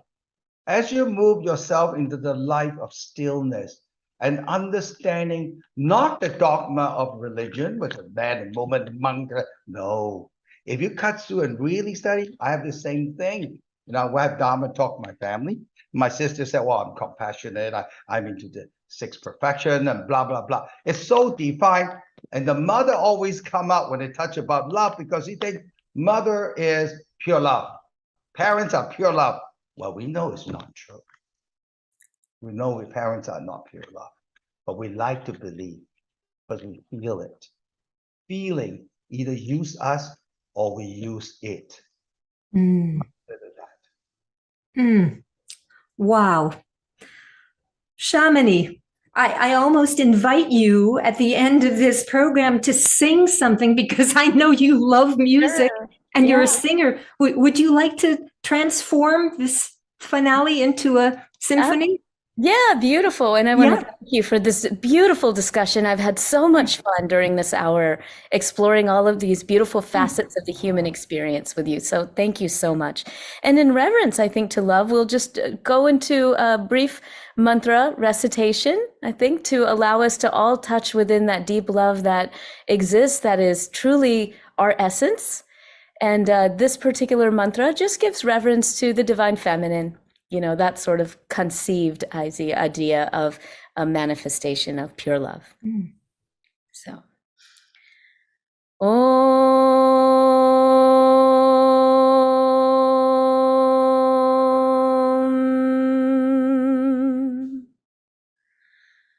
Sarvamangala Mangalye Shive Sharvata Shadike Sharanye Trayambake Gauri Narayani Namostute.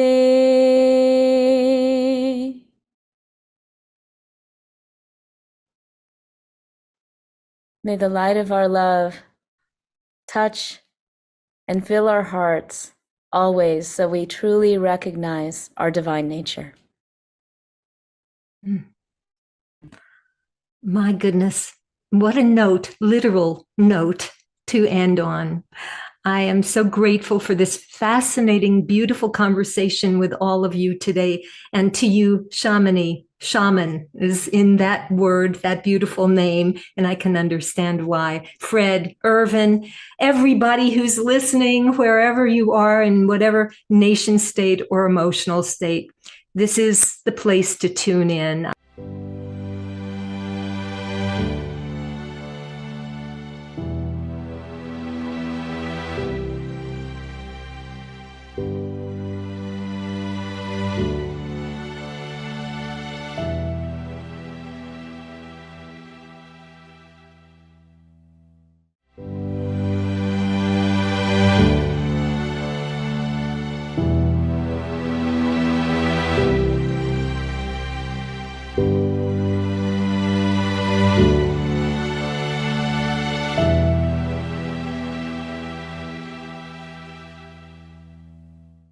As I watch these conversations, it dawns on me that within each one of us is the seed of a bright future. And these conversations are helping us to expand that bright future, to create a new vision, maybe even tune into a higher purpose for our lives. I know some of you are being really inspired by these amazing conversations and you want to move your life into a new direction. Well, I encourage you to check out some of the offers that we have for you from Dr. Ervin Laszlo, and you can find all the summit speakers. He's offering all the summit speaker recordings to you, so you might want to check that out. And plus, he's recorded 52 conversations with transformational leaders whom are just, the conversations are profound. I've listened to almost every one of them. And if you really want to transform, imagine listening to one video each week for 52 weeks. Yeah, and applying the principles. Yeah, that's right. You'll change and change and change into the person that you probably most admire, which is this brilliant soul that you are. All right, we're going to get back to our next conversation. So here we go. Hello, everyone, and welcome back to the Upshift conversation with Ervin Laszlo and friends. Today, we have a very special guest with us, Suzanne Giesemann. She's an author and a teacher of The Awakened Way, a path to knowing who you are and why you are here. She has been included on the Watkins list of the 100 most spiritually influential living people. A former U.S. Navy commander who served as a commanding officer and aide to the chairman of the Joint Chiefs at Staff, today she shares the 21st century spirituality, merging the latest scientific understanding about consciousness, with ancient spiritual wisdom. Her work provides stunning evidence of the existence of universal consciousness and our interconnectedness. She teaches proven methods that anyone can use to connect with all levels of consciousness. She is a messenger of hope who guides people to the certainty that love never dies and that we are part of a multi-dimensional universe. Her Awakened Way app gives you over 34,000 subscribers. Oh, I think probably more than that by now. 40,000 subscribers, instant access to the Daily Way messages, and many more of Suzanne's resources. Go and download the app. So, thank you, Suzanne, for being here with us. Oh, thank you, Nora. It's an honor. Every time I hear that biography, I think that it was an honor to serve my country, but to serve humanity now with what I'm doing is so far exceeds that I can't even put it into words. Thank you. And thank you, Ervin, for being here. You are serving it beautifully, Suzanne. Okay. Continue with the introduction, please, Nora. Well, that was the introduction, and I'm really interested to talk about the Awakened Way. So maybe we can start with that because I think that's something that everybody should know about. Well, let me add my own welcome to Suzanne. I consider Suzanne one of the most practical, most down-to-earth, and most effective persons when it comes to creating that upshift we need to live, to survive, to thrive on this planet. The sacred mission is to create that upshift, to enter on it. To meet that mission is really the sacred project that we have in front of us. Now, Suzanne has recently given a wonderful contribution to a new book, The Sacred Mission. And she was saying how one can meet that mission, and was adding on as a title also to her contribution that the way we can meeting that mission and bringing it home, how we can bring home that knowledge, that skill, that insight that she is offering. That's a wonderful thing. So I'd like to ask, of course, this is the sacred way, but also this is sacred mission. All these sacred elements, they all really come in the last count to the same thing. We need to change in an illuminated, awakening way, and we are helping to do that. I'm helping to do that with this series of Upshift conversations and with the book, the Sacred Upshift. The sacred message, the sacred mission, to be exact. And now also with the sacred mission movement. So let me welcome Suzanne, and then we go on, as you suggested, Nora, to look at the recent activities of Suzanne and move on to what we can learn from it, what we can take home. We are here to grab this insight and take it home and live with it, meet with it, dance with it. So go on with your request, Nora, and then we'll hear from Suzanne. I want to say that in terms of my Navy background, in Navy terms, Ervin, you've been on my radar for years.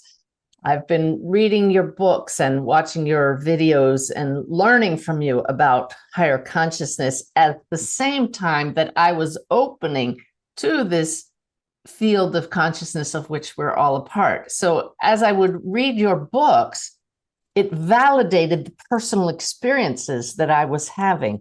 I want to back up a bit and say that when I was a Navy officer for 20 years, I didn't dive into topics like consciousness and our interconnectedness and our multidimensionality. I was very focused on this world here, thinking that this was the only world.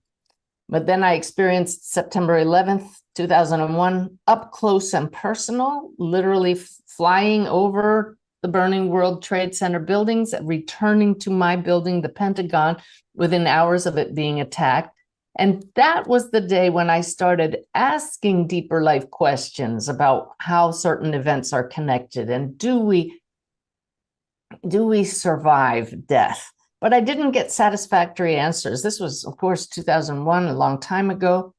It was in 2006 when my world was really rocked, when my stepdaughter, Susan, was struck and killed by lightning.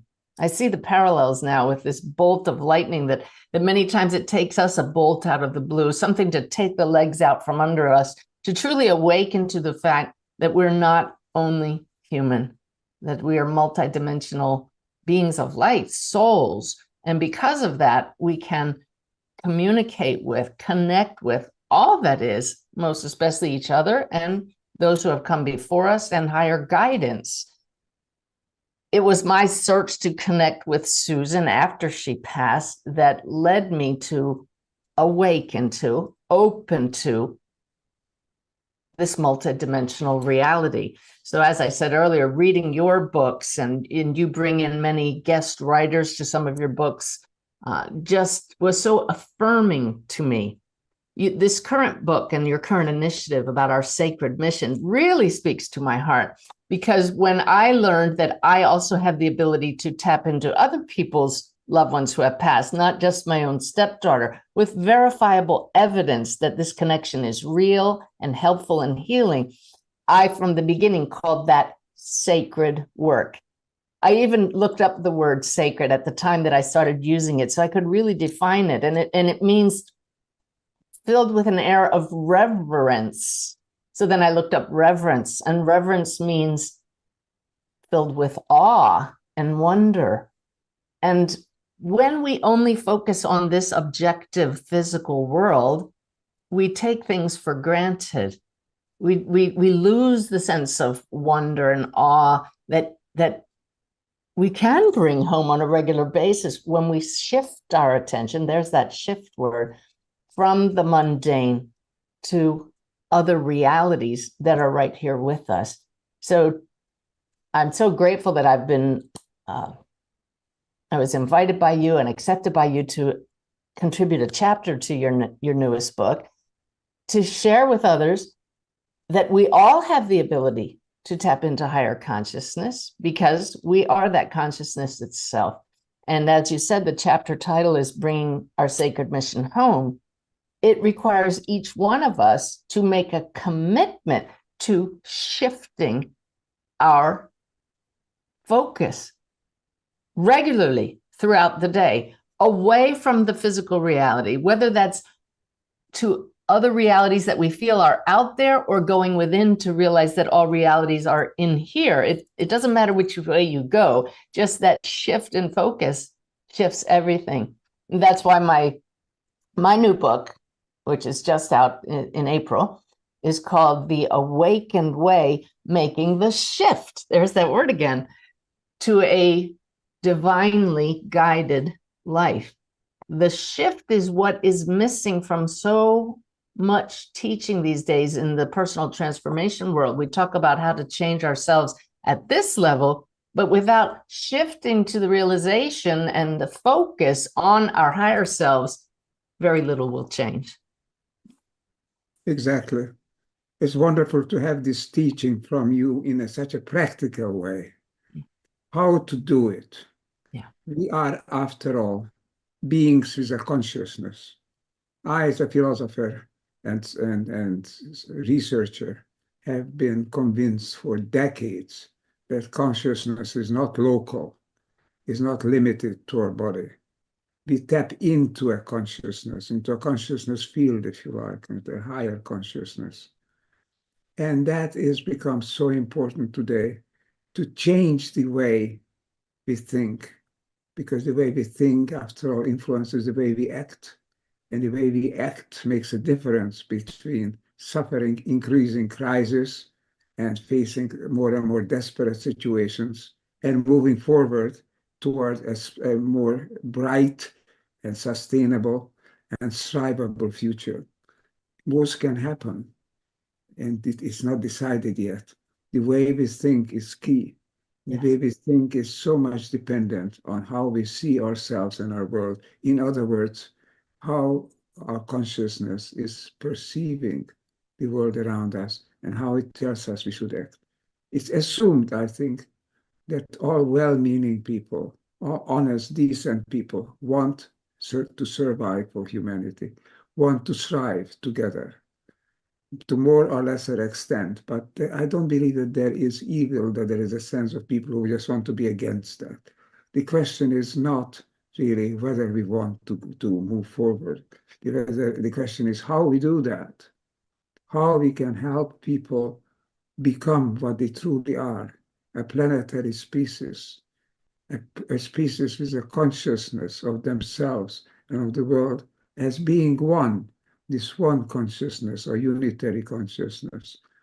The great physicist Erwin Schrödinger said that there is no way we can use the word consciousness in the plural, he said. There's only one consciousness, and we all partake in it in some way. Now, the hands-on question is, as we are trying to answer also in this book that I've had the pleasure of editing and bringing forth, called the Upshift mission. No, sorry, the sacred mission, the sacred as the word, as Suzanne is now talking about, as a key word, is for me meaning absolutely fundamental, critical mission. We have to hold it as a sacred item, as a sacred possibility in front of us. How to shift through our sacred mission, how to realize this mission so that we are truly one, act as one, and act as a part of a sustainable world that together can thrive. The door is not closed to thriving, but the door is also open to deterioration. Down is also possible, but up is possible. And we are talking about how to move up, how to upshift. And it is so valuable. That's why it's so valuable what Suzanne is doing in a very concrete way. I never expected to have a Navy commander discuss with me the global consciousness, but she has had this experience. She's a unique commander of the armed forces, and it's a wonderful privilege to be in touch with her, in contact directly, and to learn from her. Nothing can be more concrete than serving in the armed forces, that you can't afford to make mistakes. You are there to carry forward the mission, and you have to do it right. Otherwise, you endanger yourself and everybody around you. So Suzanne has survived that, has that test, has learned from it, and she can pass on that knowledge. So again, a couple of tips, Suzanne, from you. We want to meet our sacred mission. How are practical ways, some of the practical ways that you see? How do we meet our sacred mission? How do we serve that mission? How do we live it? A couple of words from you on that. I would be very grateful. The practicality is so important, because as long as it remains theory, we're not going to take action. So as I say in my book, The Awakened Way, and in the chapter that I contributed to the book about the sacred mission, the same 3 points I make, I call them the 3 E's to living the awakened way. And the first is educate yourself, which is what we're doing in this program, what we do with your book, and what I do with all of my videos and books, and every effort we make is to help people understand who we really are beyond the stories that we believe are the only part of us. That's the educate part. This is not a linear path. These 3 E's are more spiral, like the way the world really revolves and unfolds. The second E is so critical. Experience the greater reality for yourself. Experience your higher self for yourself. I can give people a session and connect them with loved ones who have passed, get guidance and insights about them that are helpful. But there's nothing like knowing that we can all get our own insights that come from beyond our conscious mind and our subconscious mind. They come from the one super conscious mind. So to learn to do that and have your own personal experience where you say, how did that just happen? How did I know that? Where did that come from? That starts the wheels turning, and now you're hooked, because you realize you have at your disposal the universe. This is an amazing discovery to make for yourself rather than have somebody tell you that. The third E is engage higher consciousness. It's one thing to suddenly get an insight, get some guidance and act on it, and your life starts to flow better. But it's another thing now to realize you're not a passive receiver of this information. You can be, but that's only half of the equation. We also can engage consciousness at the higher levels and have active conversations that become even more helpful. So many people come to me and say, I heard a voice, or I saw what looked like a being, and do you have any idea who it was? And I say, well, did you ask? We just don't realize that this communication is real time, it's live, it's here, it's in awareness. So engage it. And so once you perhaps see an image or ask a question, just put it out there to the universe. How can I bring more peace into my life and thus into the world? And you receive an insight that's surprising. That's one way we know that it comes from higher consciousness. It's novel, it's innovative, it's not something we would have thought of. Great. Now engage and say, oh, that's helpful. What else do I need to know? Or why is that helpful? Or how can I use that? And then it becomes a conversation. And because you've now stepped outside the boundaries of believing that it's just us as this isolated island of information, now we've tapped into the whole source. And truly, the universe is at our disposal. It's just a wonderful process of ongoing and educating ourselves, at the same time, setting time aside each day to experience ourselves beyond the story. I'm talking a lot here, but I wanted not forget to mention, I have this little ring that somebody gave me, the one on my middle finger. She found it in a Native American gift store. And the basic part of the ring fits around the finger, but inside of it is a part that moves. It's called a story ring. To me, it's so significant because we in human physical form are living out the story of me. And it's changing all the time. But there's this part, just like on the ring, that never changes. That to me is a metaphor for the absolute consciousness that all of us share, from which all of us arise. But until we realize we're two beings in one, absolute consciousness, and then that's the implicate order that the scientists talk about. And then the explicate order is us telling our stories, which are always changing. Until we have that personal experience of the part of us that never changes and come to make the connection that that part exists in you and everybody else, we don't change. But once we learn we can tap into that part that never changes, that's where all the innovative thoughts come from. Then it's up to us to take action. Indeed. And that part that doesn't change is a guidance system. Yeah. It's a cosmic guidance system. I've learned to accept that things are happening to me and coming to me, especially when I try to write, when I try to talk and create. It's something that happened to me that I didn't know I had it. So there's an old saying, I didn't know what I was going to say until I said it. But this is in a way that it is happening. And sometimes ideas just pop in. Talk about a flow. We know about psychology, about having this theories of the flow coming. When you're highly tuned, and this highly tuning factor is actually there and it's working. We have to accept it. It's very strange, actually, to think of it, but this for me decades since it's happening, and I finally said, okay, there must be a basis for it. Namely, what is happening is very often ideas pop into my head, very often in the early morning when I get up. A new idea sometimes comes, and then I have to try to write it down or to work it out. Sometimes it just doesn't go. Then it's time to rethink it. Sometimes it starts flowing, and things pop one thing after another, it just comes. And I drive my editors crazy, and sometimes because I keep changing. All of a sudden, I had an insight. Something has happened to me. Today, I've changed the title of my new book, into which you're contributing the closing chapter. A very small change, but very significant. I called it a sacred mission. Or actually, we called it before our sacred mission. Now I asked to call it the sacred mission. and show that our sacred mission is a part of it. You have to talk about the sacred mission. It's not private to us. It's everybody's sacred mission. It's the whole universe's sacred mission to move forward and to integrate and to achieve coherence and oneness. So when that happens, when I'm on that track, then things start to flow.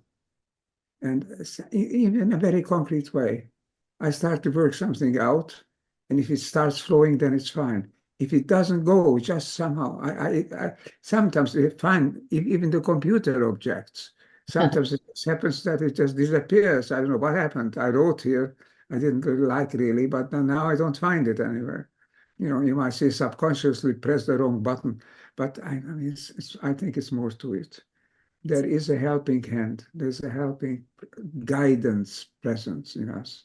The Buddhists, the Oriental religions, and the great traditions and the Abrahamic Western religions is also there. There is a higher consciousness, as you say. Call it God, call it the intelligence of the cosmos, call it the Tao, whatever name you give it to it. But there it is. It's a guidance system, and we can apply to it. It helps us. It's not that we can just sit with folded hands and tune into it, and then it will drive us like a Tesla car being driven on the highway. No, we have to keep driving, but I mean, constantly accepting it and allowing it to move us, to move forward, to move toward a higher oneness, higher coherence. I just wanted to add this word coherence is so important. Coherence nowadays in the sciences means a system, when it's coherent, means that all its elements work together. They become one. And the whole system together, like an organism, all system works together to realize itself, to be one. Coherence in us, coherence with the world around us, and coherence with the planet. I sometimes call this dancing with the planet. When you dance well, you're coherent with the world. When you're coherent with the world around you, then you're dancing with that world. So it's a strange thing. It used to be thought highly esoteric speculations, but it works. Actually, we can benefit from this cosmic guidance system, which I call the holotropic attractor. It's a scientific name. Holotropic meaning it's holistic, it's toward holism, and tropic means it attracting toward wholeness. It's holotropic. That term is coming in more and more, and I'm using it to describe that deep insight, the deep guidance system that helps us to move toward a happier, more complete, more integral world. It's there, and you, Suzanne, are helping us to find that, to actually take it home. It's such an important thing to be practical about it, not just trust into it blindly, but to use it consciously to promote our wholeness and our oneness with each other and with the planet. Anything else you want to add? We are profiting so much, great deal from you, Suzanne. I would. I love that you brought up coherence. And I know from teaching a lot of students how to connect to higher consciousness themselves, I talk about coherence because it's so important for us to be radiating coherent energy so that we can tap into higher guidance. And people get really focused on the technical term coherence, and they try to understand, how can I become coherent? And I make it very understandable by saying, well, you understand the opposite of coherence. When have you felt incoherent? And everybody goes, oh, I know when I'm incoherent. It's when I'm babbling or I can't put two words together. Yeah, so we understand incoherence. If we only understood that literally the systems in our body radiate vibration frequencies that are either chaotic, incoherent, or coherent.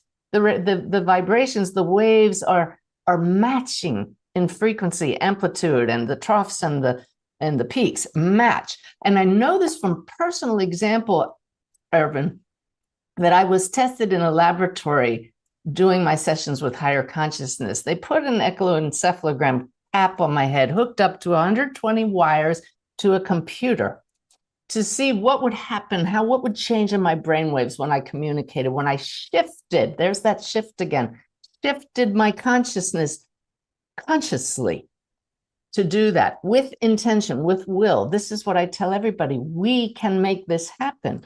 So I decided to do a little experiment and play without telling the lead psychologist or lead scientist who had a PhD in consciousness how I wasn't telling him what I was doing. So I decided to drop into an alpha brainwave state.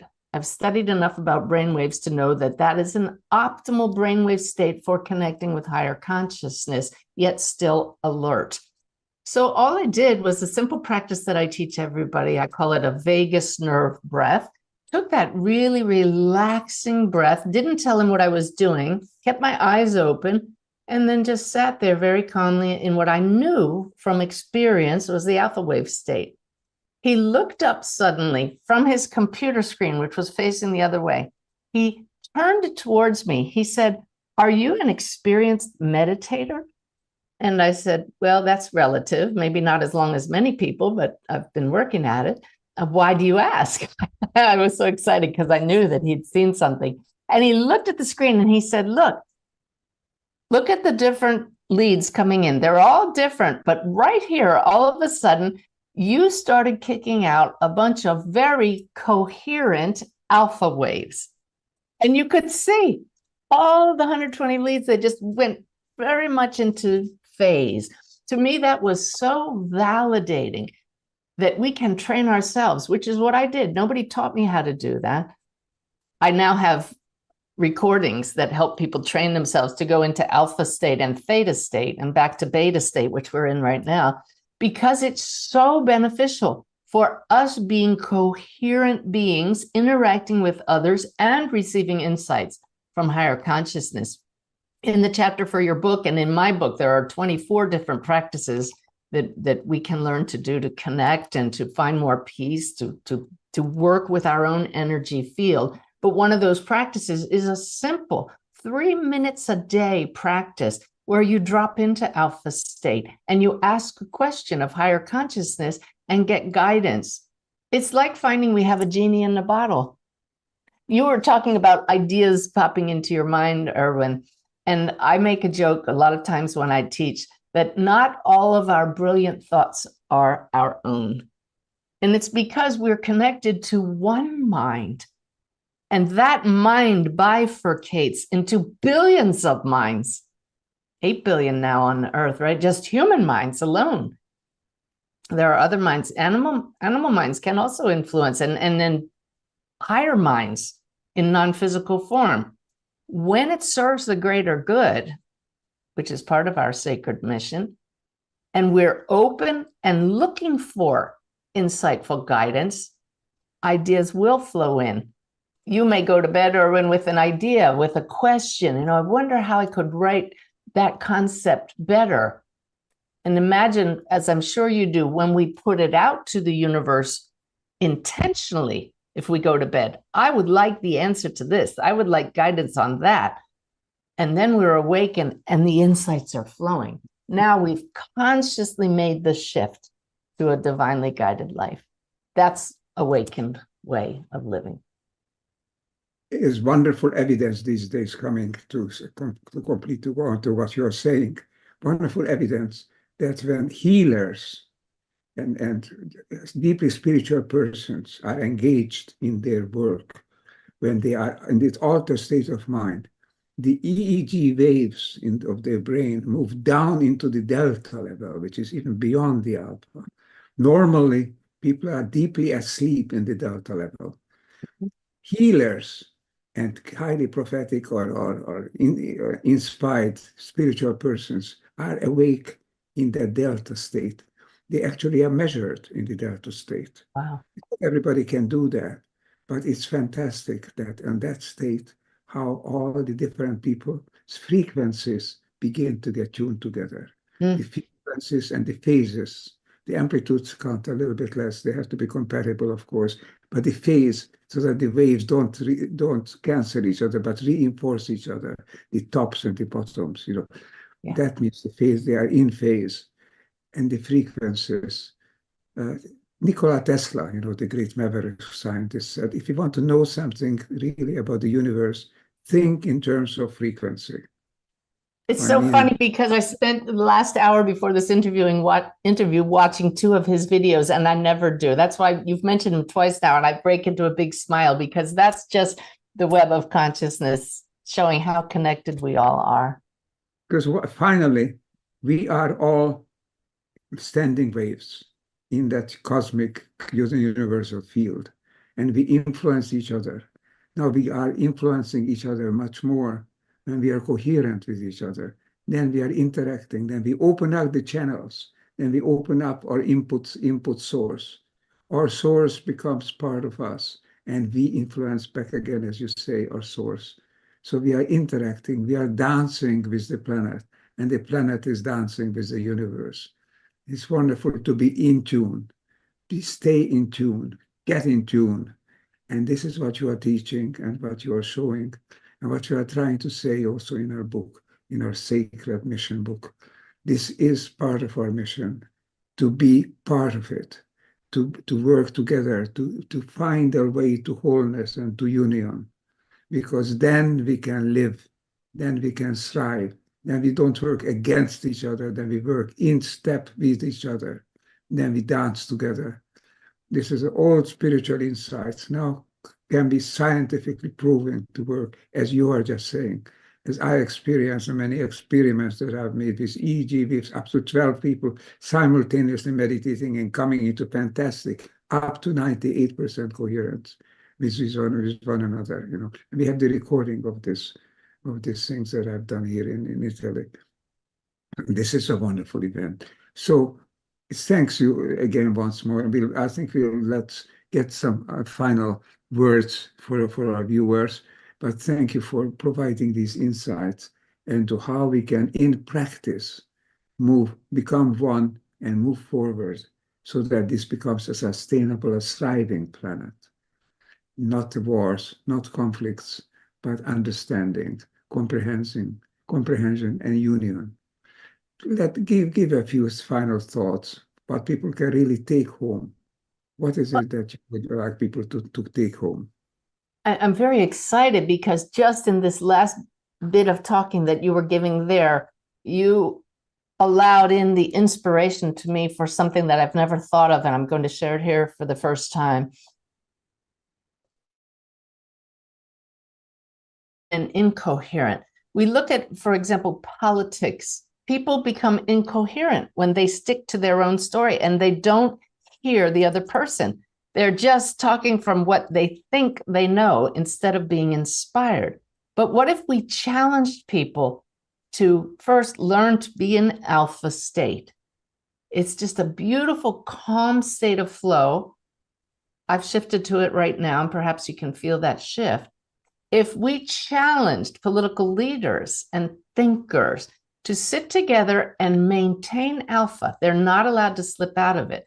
They would have to remain peaceful, have to remain guided. They would hear each other and they would know the solutions instead of thinking of them. It's a whole feeling that if people learn to make that shift to coherent brainwave states, they would tap in more to the shared commonality and we'd be able to flow together. This is something I'm going to play with and unfold in the coming days. But to have gatherings where people require themselves to remain in alpha state and know instead of becoming incoherent and thinking. What do you think? We need to practice that. Yes, we do. Absolutely. It's a skill. The sacred mission movement is something that I've thought up. I haven't really shared it yet, except with my colleagues and partners. But we want to start an ongoing series of activities where people practice what they preach, practice what we preach at this point, namely how to enter into a state where you are coherent with each other. Our sacred mission movement. So OSMM, think of that. That is something we'll be putting on the internet, and we start moving and we'll invite people to join. One thing is to see that video, and one thing is to learn a book. Another thing is, as you say, is to actually practice it, to be part of it. Let's open it up. So that's my message for now. And for all people who view us, we can participate. We can together become coherent with each other and with the planet. That is the key. Not only is it a positive thing, it's a sine qua non. That means that if you don't do it, there is problem, there is danger, there is possibly a deterioration. No, there is no alternative. We have got to move forward. This planet cannot continue being incoherent in any fundamental way, whether it's politics, whether it's ecologics, whether it's economics, well, whether it's culture. All those areas need to become coherent with each other. And they are not artificially by somebody commanding it, but by becoming it, by dipping into the source. As you have been talking, as I've been trying to talk this past half hour, that is the key. It's in us. Let's move back into us and allow what's in us to guide us, to become holotropic, to become guided by wholeness. This universe would not exist unless it was guided by wholeness. Think of it, a series of random interactions in 13.7 billion years, which is the time when the universal processes started after the Big Bang. There would have been no way this universe could have created the coherence that it now has, that it has things in it. It would have been only chaos if you wouldn't have this drive toward coherence in us. So the coherence has the higher consciousness, as you say. It's in us. And we have got to join it. We have got to admit it and become part of it. That's your message. That's my message. That's our message. Thanks again for being with us, Suzanne. And we'll do it together. An honor, truly. Thank you. Thank you. I'm just popping in here really quickly because I found a quote from Nikola Tesla that you mentioned, Ervin. Mm-hmm. He says, if you want to find the secrets of the universe, think in terms of energy, frequency, and vibration. I literally wrote it down this morning. I literally wrote that quote out, and here it is coming up. I call it a God wink, right? We're on the right track with this. Pay attention. Yes, this is amazing. And Suzanne, I have a question to you about your background in the US military. Is it possible, I was just thinking, if maybe you still have some connections to the US Navy, to teach those people the awakened way? Wouldn't that be a gift? I have found that people need to be ready for this. And so I feel that we are, through work like this, people are coming around, people are awakening more, but to push it on people that aren't ready to hear it, it's met with that wall. So as we hold the vision that people in the military and all walks of life will be open to, we say there is a better way, the awakened way. So as they're open to a better way of finding solutions to our challenges, then they will come to us instead of us trying to push through doors that aren't ready to be open. Allow the process to take place, yes. I mean, the Oriental religions have been telling us for thousands of years, and now it's really needed to do it. You don't force it, you let it happen, but you guide it, and you allow it to be guided. It's like finding a partner to a dance. Accept it to dance together. But don't try to force the steps. The steps will come by themselves. Sometimes the partner suggests the steps. Sometimes we do. But if we stay together, if we stay coherent, then together we'll dance better. It'll be better for us, better for the surroundings, and better for the whole world around us. So the great teaching, all teachings that have become very practical today, if you can get politicians, get economists, get big leaders in military areas to understand this and to try it, that would be a very, very great service. And we'll get into this perhaps in another session. So thanks, Suzanne, for coming in.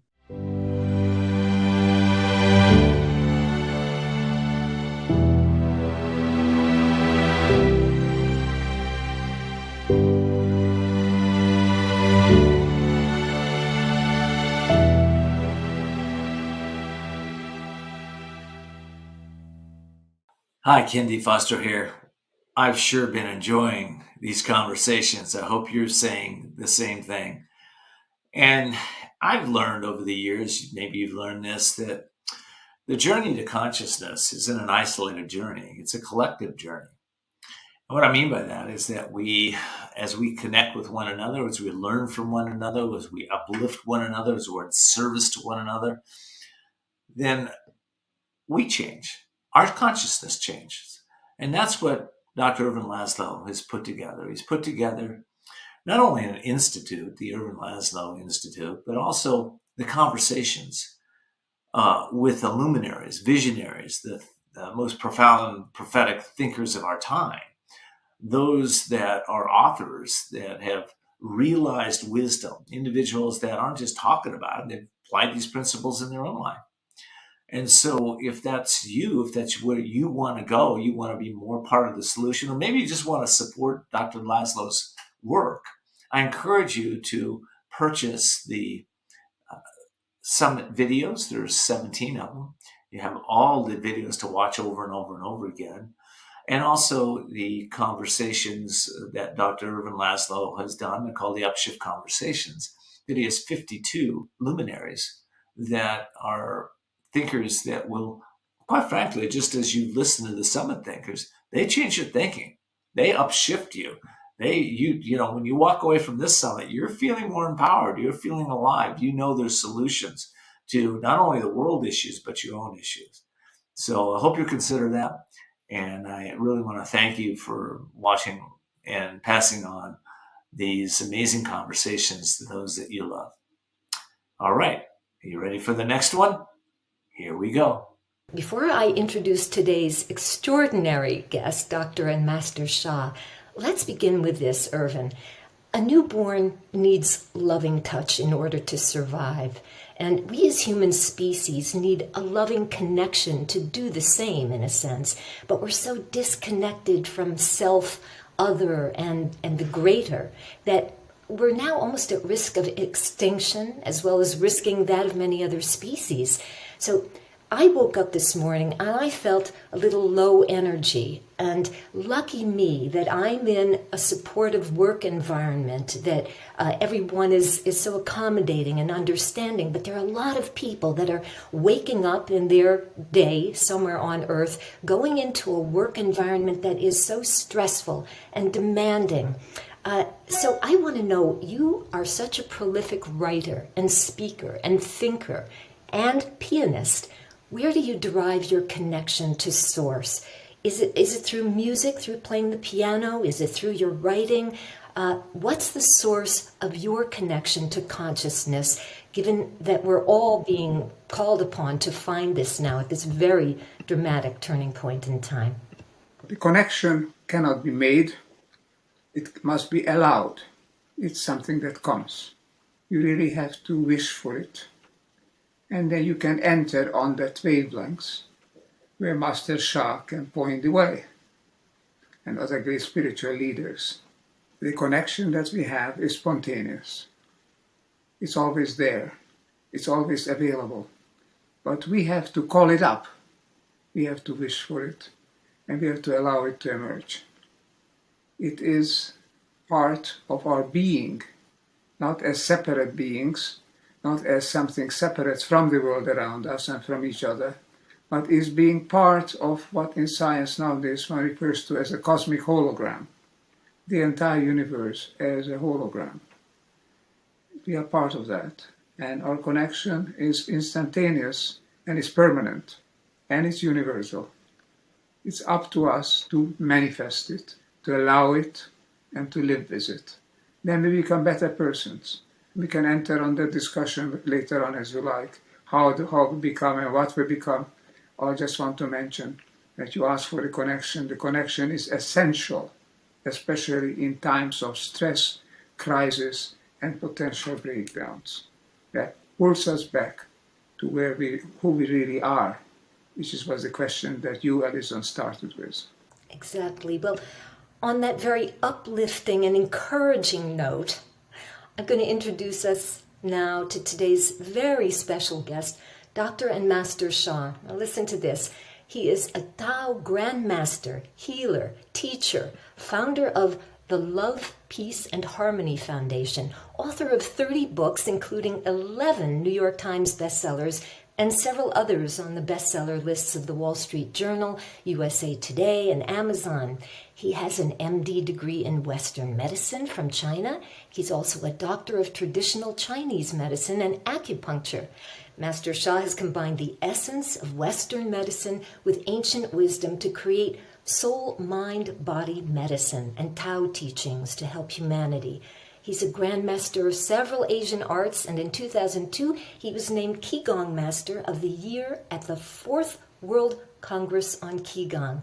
With the creation of Tao calligraphy, he received the highest honors a Chinese calligrapher can receive, being appointed to the position of National Chinese Calligrapher Master, as well as Honorable Researcher Professor by the State Ethnic Academy of Painting in Beijing, China.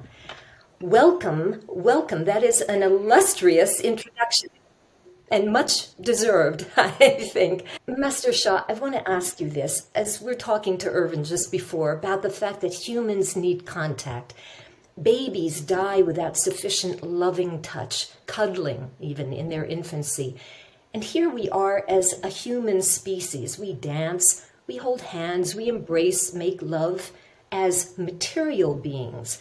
But as spiritual beings in a human form, how to make contact and kindle a kind of gentle love story with something as ephemeral as consciousness. I mean, we're so detached from our own home, our bodies, if you will, that even when we, for example, bump our elbow on the table, do we ever hold it with love and say, I'm sorry, and soothe it like a little child?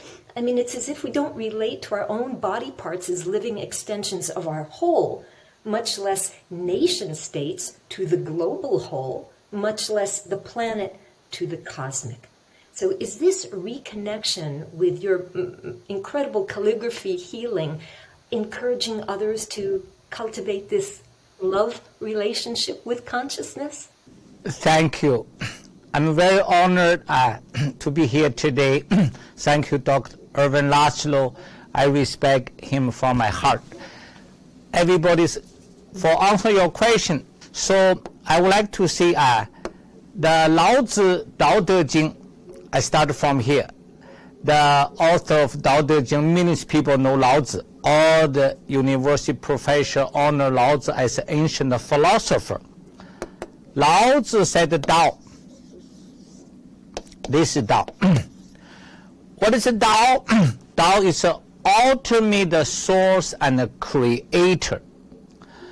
Lao Tzu said Tao cannot be seen, cannot be heard, cannot be touched.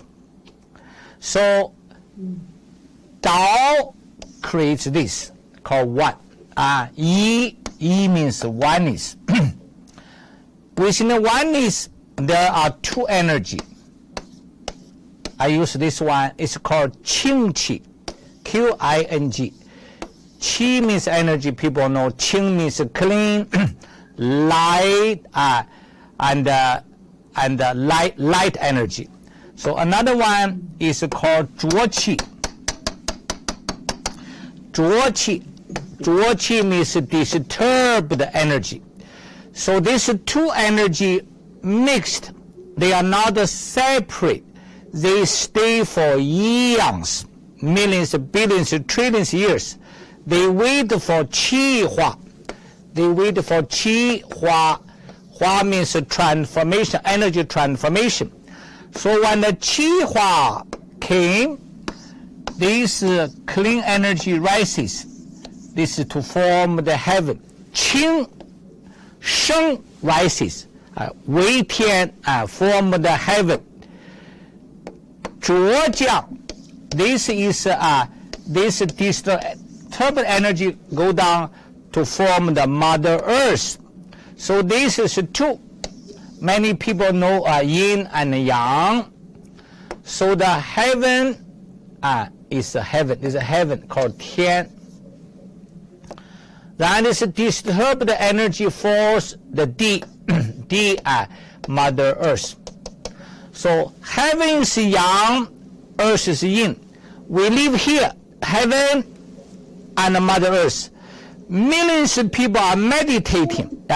Ervin Laszlo just now explained so well, connect. So heaven is and earth, we are living in this world. Do we connect? Very important. Let me explain also further. We really need to hear Ervin Laszlo. It's ancient wisdom. We know order, connect, and harmonized. What is life challenge? Just you talk about baby, health, relationship, finances. Disorder, disconnect, and disharmony. The human has so many trouble here in this layer, so they forgot about how to connect. So because heaven and earth, let me continue a little bit more. These two, not finished yet, the two creates three. This is Lao Tzu Tao Te Ching teaches Tao creation. This is how the ultimate creator created everything. Go this way. So therefore, one, heaven, earth, then three. Three means oneness. This is oneness, clean chi, disturbed chi. Plus heaven, earth is three. Three creates one wu. One means 10,000 in Chinese. 10,000 represent infinity. Wu, this wu means sense. There, Mother Earth is one planet. There are countless planets, stars, galaxies, universes. Where's a human being? Human beings are here. They call Ren. Human beings are here. So therefore, Lao Tzu said that there are four Da. Da means greatest. Number one is source is Da. Heaven is Da. And also Mother Earth is Da. And a human being is Da also. But a very important wisdom people may not realize, I put on this side. In our Tao science, Dr. Ervin Laszlo even gave me a comment for give it a deep appreciate. So I created Tao science with a quantum physics. Three words: Shen. Shen includes soul, heart, and mind. So second word is Qi. Qi means energy. Next word is Jing. Jing means matter. So universal law. This is universal law. For example, a human being, we are 80% of liquid. Our body has energy, radiant energy. We have our mind, we have our heart, we have our soul, spirit. In quantum physics, soul is information.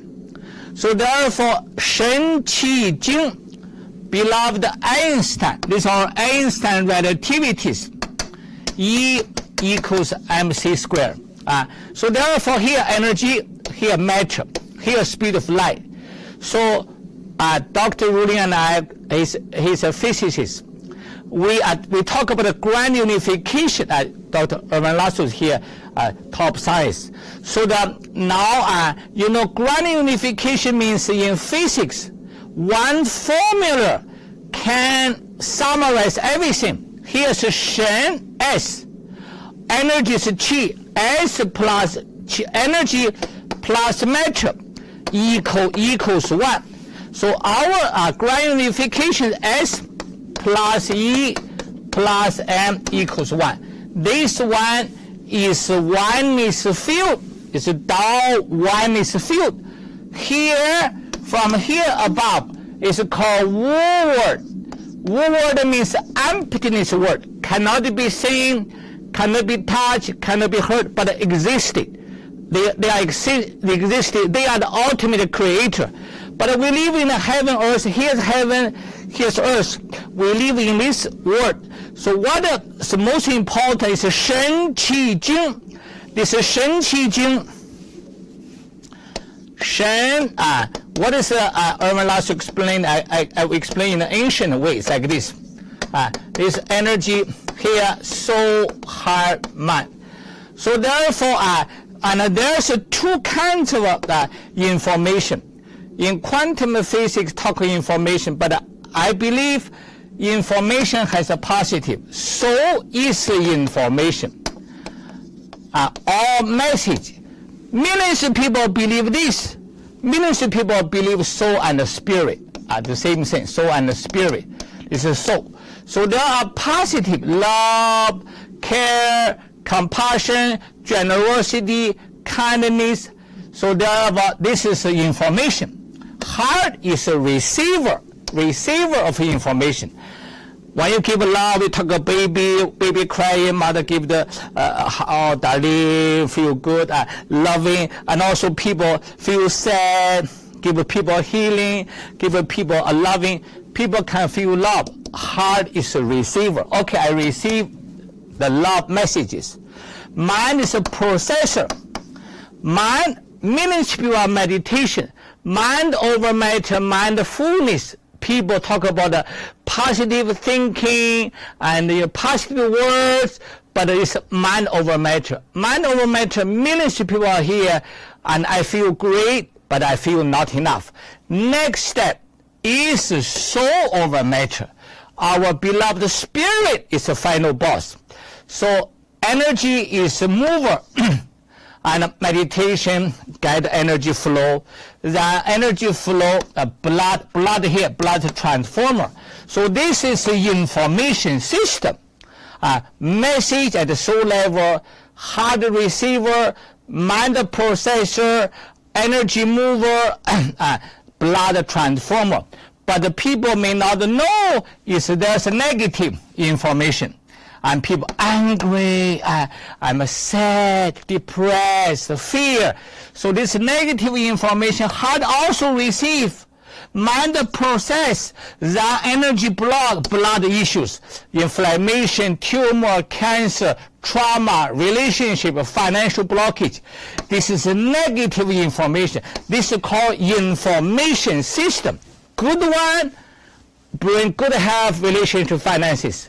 So negative one, trouble, sickness, relationship, financial challenges. So therefore, heaven is here, earth is here.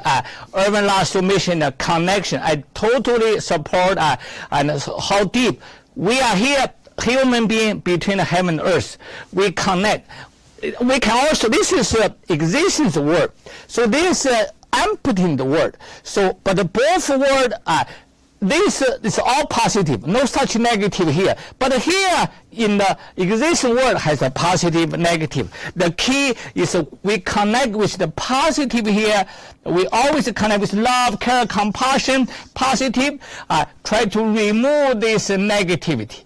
Negative. Therefore, from child to the senior, relationship, finances, all life. Therefore, I said transform the soul and the heart first. Everything follow. Every aspect of life follow. That is a little bit sharing. Thank you. Okay, Master Sha, this was so invigorating, what you just presented about energy and soul and mind over matter and soul over mind and this incredible as above, so below connection, a kind of a fusion that will, I would say, restore us to our fullest expression of what we were meant to be. I'm going to ask you something that's a little maybe out of left field, because recently Fred and I were talking in one of our podcasts about AI, artificial intelligence, and its incredible strides in medicine and many other industries. It's going to provide a very efficient means of working together. It can also create a couple of challenges, I think, in the process. I wanted to ask you, with the advent of technology and all that is being talked about now, even in manipulating the mind and certain technologies that have the ability to even sort of read our minds and know our emotions. This seems to be almost the new frontier for the arms race. We're talking about such dynamic times here. Do you feel that consciousness is protected from these technologies that seem to be advancing literally into our minds and our souls, as if invasion. And I hate to use that word, but it's truly important because it seems like baby has the keys to the Ferrari and is driving us crazy. So what do you think about that? I'm thinking mind always remember has a positive and a negative. People may forget it's yin-yang nature. Technology, I honor technology, but focus on mind. If you focus on the positive, wonderful. But if you touch negative, you'll be affected. The anger, depression, sadness, fear, because always is both sides. So the healing, the transformation, I said earlier, is to apply the positive, to avoid the negative, to let negative go. So the highest spiritual practice is let it go. Let go this mind stuff. It's not trying to stimulate the mind. Stimulate the mind is wrong in the spiritual higher wisdom. You know, the Buddha and the Heart Sutra. Buddha taught 49 years. Everybody know the Buddha and 5,500 sutras. Now even our quantum physics find out, wow, 2,005 years ago, the Buddha found out, Buddha said, emptiness is material. We are the material. Emptiness outside the space. But the people totally confused, cannot understand. This is things, this is material. He calls Se, one word, everything material. But the Kong, emptiness. He said the Kong is Se is Kong. Millions of people still confused. But what does mean? The scientific now they found out on the high level microscope, on the space, they suddenly found the particle. Particle is a material. Second, boom, disappear. Then boom, particle again. So therefore, scientists approve Kong emptiness is matter, matter is emptiness in that highest level. So therefore, wow, people realize Buddha is not the religion, Buddha is a top scientist.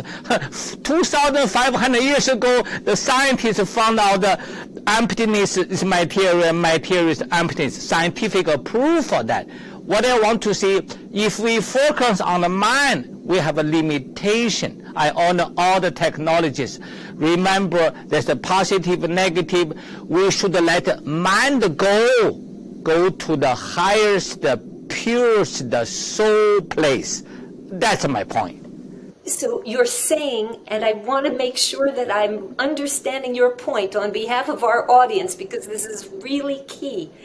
Even though our minds are very active and very innovative now with technology, you're saying that ultimately consciousness cannot be corrupted by these sophisticated technologies that are being advanced, that are trying to even manipulate consciousness itself. Are you reassuring us of that? I want to see what the Mother Earth's trouble. Anyway, I honor everybody, your wisdom, your knowledge. In my personal opinion, Mother Earth now, this COVID-19, natural disaster, water, fire, the final root is a human's heart are polluted. That's the key. Heart, in ancient wisdom, heart houses the mind and the soul. We should pay attention to heart. Pay attention to soul. I do not see, I already said mind over matter is great. Mind over matter is not enough. They call monkey mind. Mind is so many issues. We have to let Buddha teaching how simple. Let it go. Let it all go. If you can let all the mind go, you are in such a high level. There's no way to let all go. If you let all go, you are Buddha already. Not yet. But my point here is to understand mind over matter is great, not enough. should go higher, at hard level. Like I said, Shen, so hard man. Man is great, not enough. Go to hard, go to soul level. That is, this is my insight. Ervin Laszlo can give us guidance also. Indeed, Ervin, because this is very important. Do you feel, I want to ask you something, Ervin. First of all, do you know that consciousness is, let's put it this way, that consciousness is our essence? And the wisdom of the ancients has been repeating all of these great truths through the ages. Why is it, if this is such an important, almost embedded truth in our existence, why have we veered so far off course? Where did we make the wrong turn in history and civilization that got us to this point? It's just remarkable, isn't it? That we've strayed so far from the essence of who we are. Is it because we forgot, or because we never really experienced it sufficiently, collectively? Alison, I have a simple answer. As I've come to this, and I believe it's simple, and I hope it's also correct. We have made the mistakes because we can make mistakes. And that's because we have a higher evolved consciousness that not only perceives the world, but also interprets the world. As Master Shah said, we receive the information through the heart, we elaborate it through the mind, through the brain. And we elaborate it in different ways. A simpler organism, even a chimpanzee, an elephant, the dolphin, a whale, they have intelligence. I think everything in all living things have their own innate intelligence. But our intelligence is developed to such an extent where we can totally mistake what we perceive. If another species would do that, it would become extinct. We have all our technologies to correct these flaws, seemingly corrected. We constantly stress the system around us. We stress ourselves, misreading the world, but we're using our technologies to keep us alive. But our world is not being kept alive, as it were. We have just now discovered in the last few decades, especially the last few years, even more especially the last few weeks and months, this world is unsustainable. Our mistakes are become irreversible unless we correct them. Why do we make mistakes? We are so high evolved that we can make mistakes. Consciousness is not something that we have, it's something that we are. I think the great teaching coming from the new physics, the new quantum theory, the new quantum consciousness research is not something separate in the world, which is consciousness. Not even, of course, even worse, it would be to believe that it's just something that you generate by the workings of your brain. I think consciousness is more embracing. Physicists, Einstein, Schrödinger, Pauli, Planck, they have come up with the same notion. Ultimately, you find this.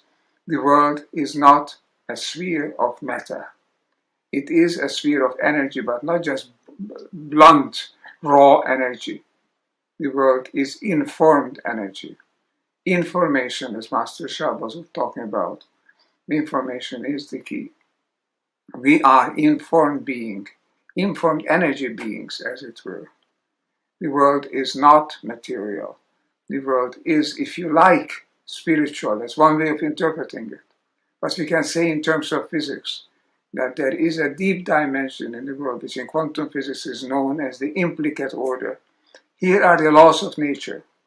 Here are all the rules, the dynamism, the drivers, as it were, the laws of evolution. And it informs this deep dimension, which is always there, which gives you the rule of the game, which gives you the way the universe can operate, can evolve. Because the universe is not a chance phenomenon. It's highly informed. By the way, we call here information with a hyphen. Information. We form what there is by the information. This is not a physical factor as in a classical sense. It's a new physics factor. David Bohm came up with these notions also with the idea of information. And this information acts from the implicate and folded order. It acts on the unfolded order, which is the explicate order. And that's our world. That's our world that Plato saw as the shadows on the wall of the cave, in his famous allegory of the cave. But the light, which is behind us, is in the implicate order. The idea is thousands of years old. Now we know that it must be like that. We cannot explain the universe as it is purely by what's happening in that universe. That universe is a manifestation, is a projection of something which is immaterial, immortal. It has never been born, so it can never die. It is the deeper level of reality. So there we are. We are beings who are being informed constantly because we are part of this informed universe. And if we recognize this, then we won't go beyond what we are and attempt to distort the workings of nature. It's a pity that I finish this. Those of you can see this, follow this on video. You could see that behind me is a Chinese painting. I think I particularly wanted to have this one for Master Shah. It's a painting where the human being, the habitations of humans are within the womb of nature, within the lap of nature. Humanity is not outside and above, it's inside. We thrive when we are part of it. We decay when we separate ourselves. So these are just lessons from Master Shah, but also from Einstein, also from Buddha. The Tao is in the implicate order. We are in the explicate order. We have to follow the Tao. How to follow it? There are masters such as Master Shah who can show us the way. Indeed.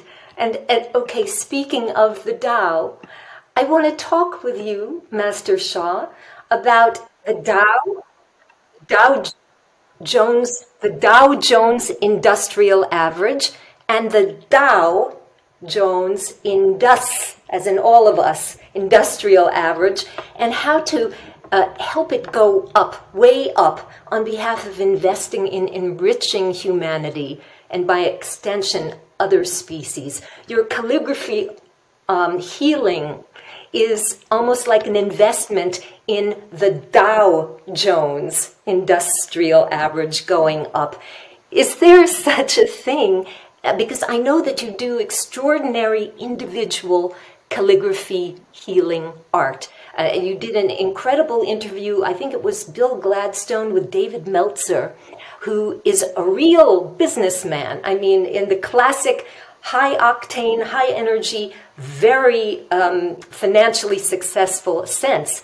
And yet he was so taken by your healing abilities through calligraphy that it's now become a relationship, a love relationship in his life, and it has exponentially expanded his own energy.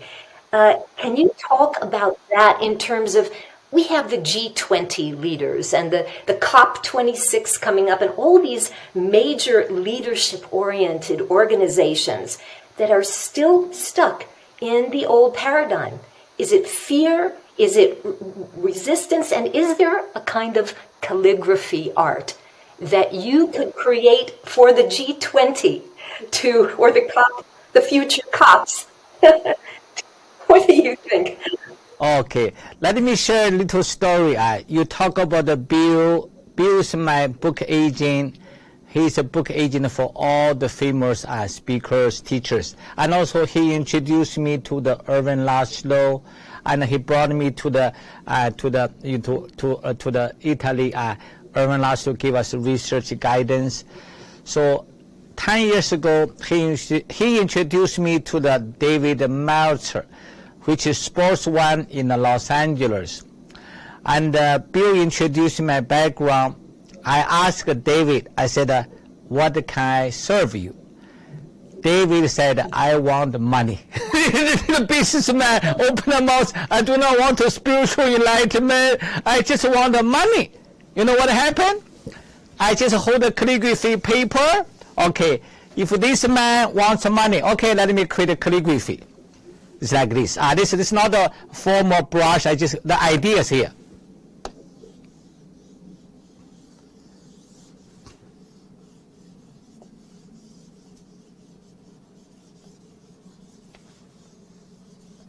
There is reason for our podcast listeners to tune in for the video. Thank you. I wrote the Dao Ye Chang Sheng. Dao means the ultimate source. Ye means career. Chang Sheng means flourishing. You can see in a piece of paper, I write a calligraphy. And David asked me, how can I make more money? I said 10 minutes a day. You connect exactly why I really admire Ervin Laszlo's wisdom. Because this one cannot be seen. Dao calligraphy, called Dao means the source. The unpredicted word, Lao Tzu, Dao, Fa Ziran, Ervin Laszlo said we have to follow Dao. Dao is nature. Nature is Dao. So therefore, Dao cannot be seen, heard, touched, and the calligraphy is the art. So while writing calligraphy, I connect with the source. The source put the invisible love light, frequency, vibration, in the calligraphy, in the path, in the stroke. Then David Martel every day, 10 minutes a day, just when he come to office, he just do like this. He said, I do not know how, I do not know why. His business about 1.5 million per year. 1.5 years later, business turned to 60 million, 60. Then within 10 years now, he said, I made 100 millions. He said, Master Sha, give me the blessing. One day he said, more than my mother, I'm so humble to say that. He said, my mother gave me birth, but Master Sha gave me more than the money I made, multi-million dollars, but I also get the awareness, wisdom. My family member, friends surprised how fast his knowledge, his wisdom. He said, I can see now I understand more. Master Sha said, this is the field. We have one of the top scientists here. Our beloved Einstein said, there's only one real thing. It's the field. Nothing real. And also in the Buddha teaching, more hard to believe. Buddha said, everything we see is an illusion. What Ervin Laszlo said is a projection. We are in third dimension. Even scientists talk about higher dimension. So on a human being, everything we see, the river, the mountain, the Mother Earth, is a projection from higher dimension. Projectors there, boom, they give a projection. So therefore, Buddha says everything's illusion. In Beijing University, there's a famous physics professor. He loved Chinese Kung Fu, Tai Chi. He's interested in UFO, extraordinary abilities, manifestation, all the issues. And he said, I studied physics after the highest university. Nothing answered my questions. Then he studied Tao Te Ching. He studied Buddha's teaching. Finally, Heart Sutra. And the Diamond Sutra make him understand, oh, I finally understand everything's illusion. And he's a major scientist, talking with 100,000 people, talk about illusion. He said, whole life, what we are doing, clear negative karma. People say, oh, I do not believe karma. But this major professor openly said, karma is a record of services, past life, many lifetimes. We have love, peace, harmony, generosity. We made a mistake like Ervin Laszlo. We made mistakes harming others, country leaders, and important people. So therefore, we have record, a Akashic record. Ervin Laszlo taught a lot for the wisdom. So therefore, we carry life by life. Therefore, the information is the key. Information is a Akashic record, either positive, either negative. So therefore, our life, okay, whatever already happened before, now focus the current life. How can we give love, peace, harmony. Therefore, I receive a divine or heaven, a song. I love my heart and soul. I love all humanity. Join the heart and the soul together. Love, peace, harmony. Love, peace, harmony. Let me sing for everybody one time. I'm also the singer, artist. Let me sing one more time. Everybody relax. Connect. Ervin Laszlo, connect with heaven, earth, source, divine, Buddha, whatever, saints, Jesus, Mary, whatever you believe, universe. I love my heart and soul. I love all humanity. Join heart and souls together. Love, peace, and harmony. Love, peace, and harmony.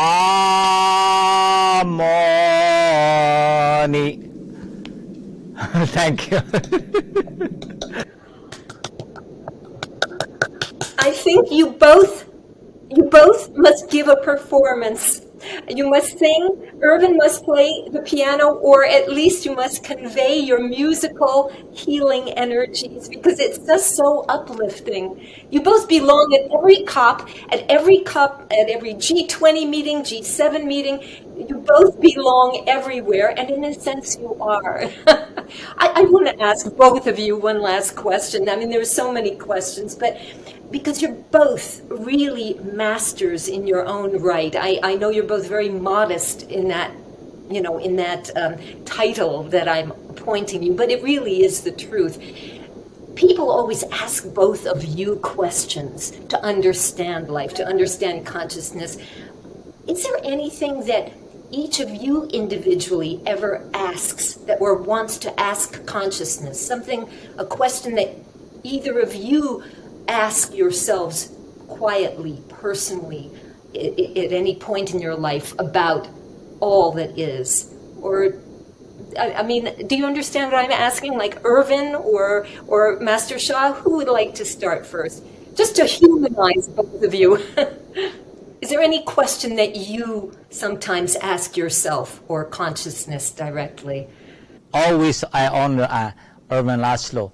So I also ask why I came here. I get very clear answers from the universe, from divine, from the source. Therefore, in all my book, the first paragraph and of all my book, the purpose of life is to serve. I have committed my life to this purpose.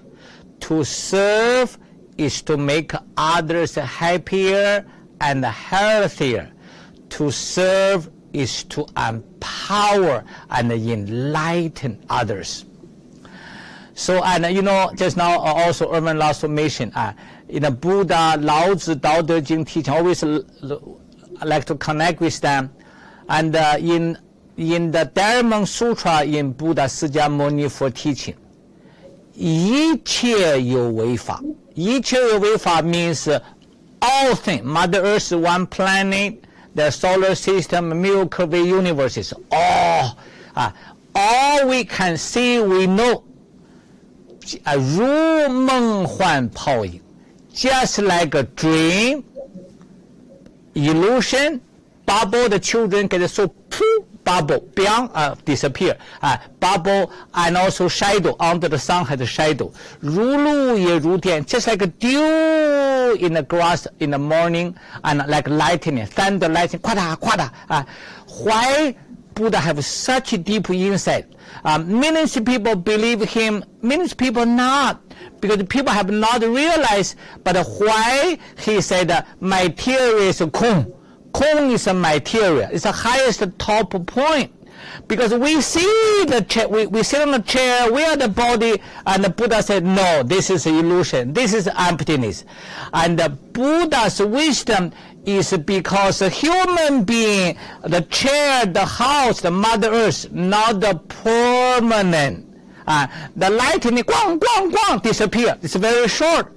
But the human life, 100 years, very long. Through the history, 100 years for what? Nothing. Just like this, one life. And also the shooting star, from solid become air form.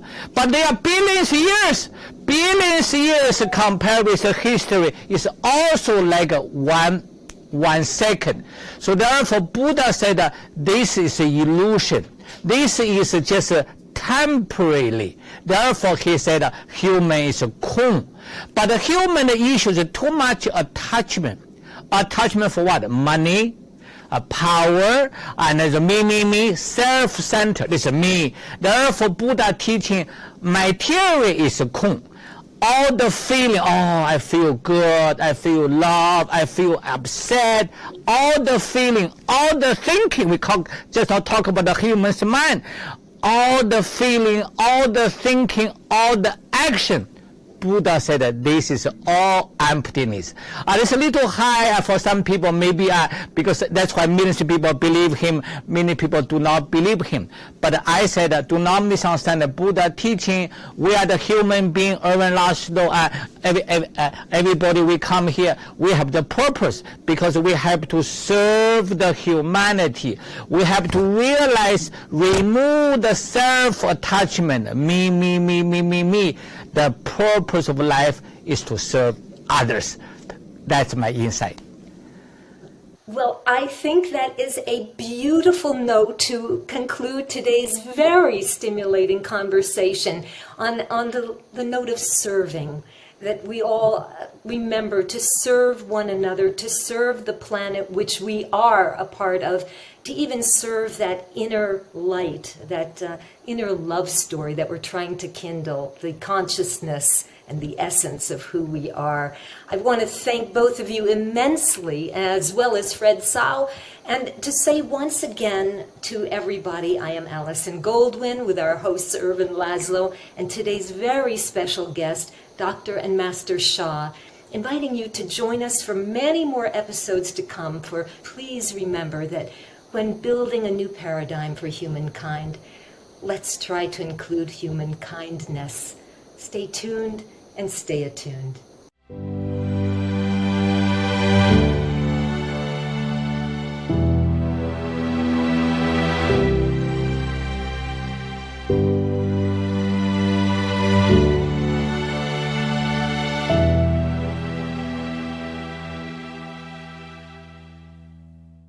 Well, that's it for now.